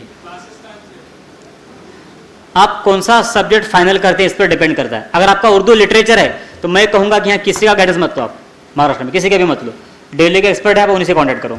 हिस्ट्री है तो 2-4 अच्छे लोग हैं, भूषण देशमुख हैं, मिस्टर विजय कुंजीर हैं, अलग अलग लोग हैं। तो सबसे पहले जरूरी है कि आपका ऑप्शनल सब्जेक्ट फाइनल हो, फिर हम उस पर हम बात कर सकते हैं। डिपेंड करता है, आपका सब्जेक्ट के इस पर डिपेंड करता है। और बोलें जी, ले लीजिए 9323, मैं 2 नंबर देता हूं, सब लोग एक ही नंबर पे कांटेक्ट नहीं करें, अलग अलग नंबर पे, कुछ लोग एक नंबर लिखे, कुछ लोग और एक दूसरा नंबर लिखें। 9323 15 9015 रिपीट करता हूं, 9323 15 9015। अनदर नंबर 98199 54007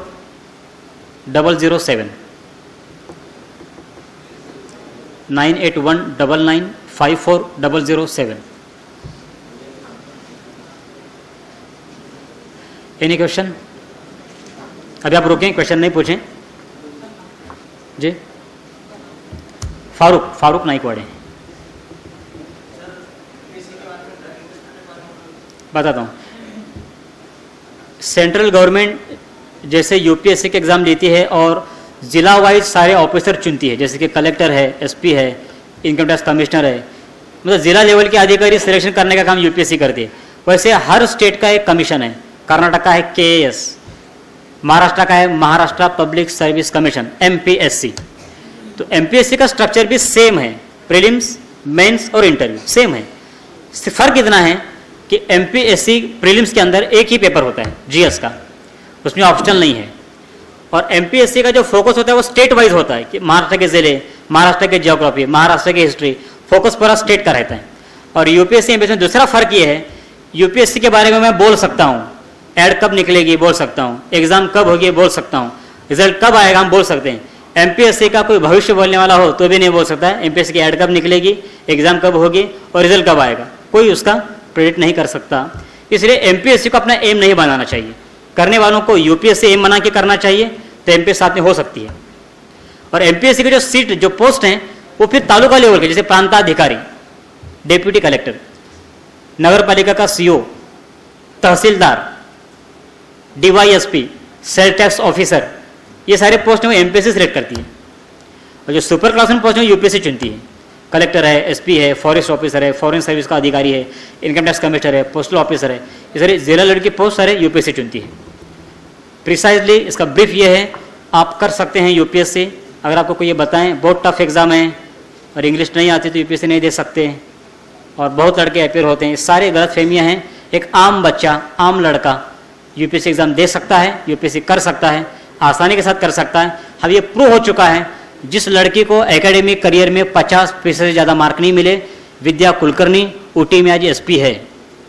जिसको कभी एकेडमिक करियर में 60% से ज़्यादा मार्क नहीं मिले वो कलेक्टर है, वो एसपी है, वो कमिश्नर है। अगर कोई 80% का लड़का है, 90% का है तो वो भी बने हुए हैं। ऐसा नहीं कि ज़रूरी है कि 50% निकालें, ऐसा बिल्कुल ज़रूरी नहीं है। कोई 80% वाला हो, 90% वाला हो, ऐसे लड़के भी पास हो चुके हैं।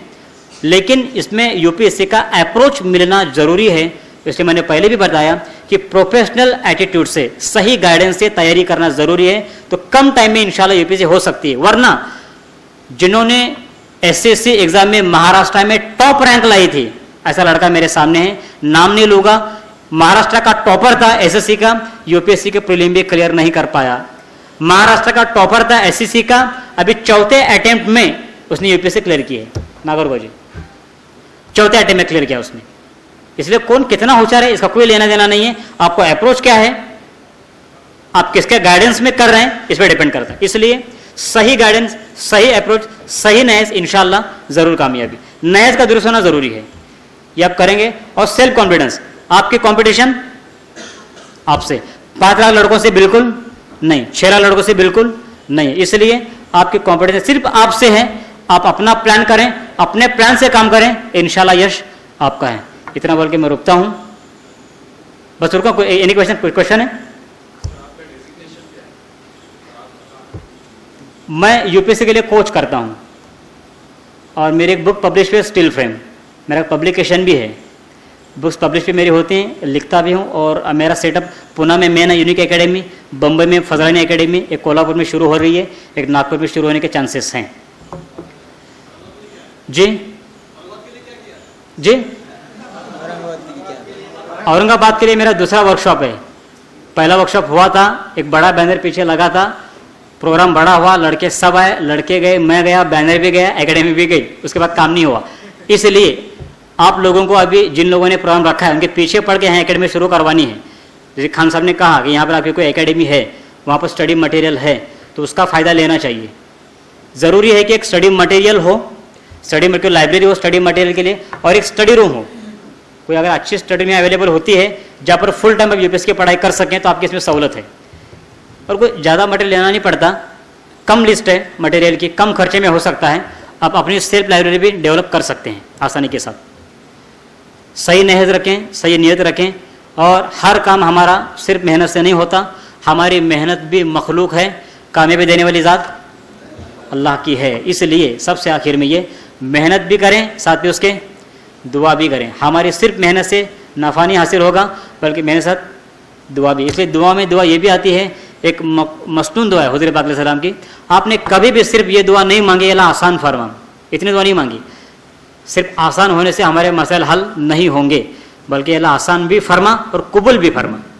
हमारे लिए आसान हुआ, हम IPS बन गए, IAS बन भी गए, अगर कबूल नहीं हुआ तो दुनिया का मसला तो हल हो जाएगा, अब मसला आखिरत का अटका हुआ रहेगा। इसलिए हमारे सामने दोनों चीज़ें हों, दुनिया भी और आखिरत भी। और फिर ईमान वाले का, मुसलमान का हर चीज़ दीन है, हर चीज़ दीन है। सही नियत से करें तो, कि मुसलमान का सुबह से उठने से लेकर सोने तक जो भी अमल है उसको हम दीन पर डालें, वो दीन बनेगा।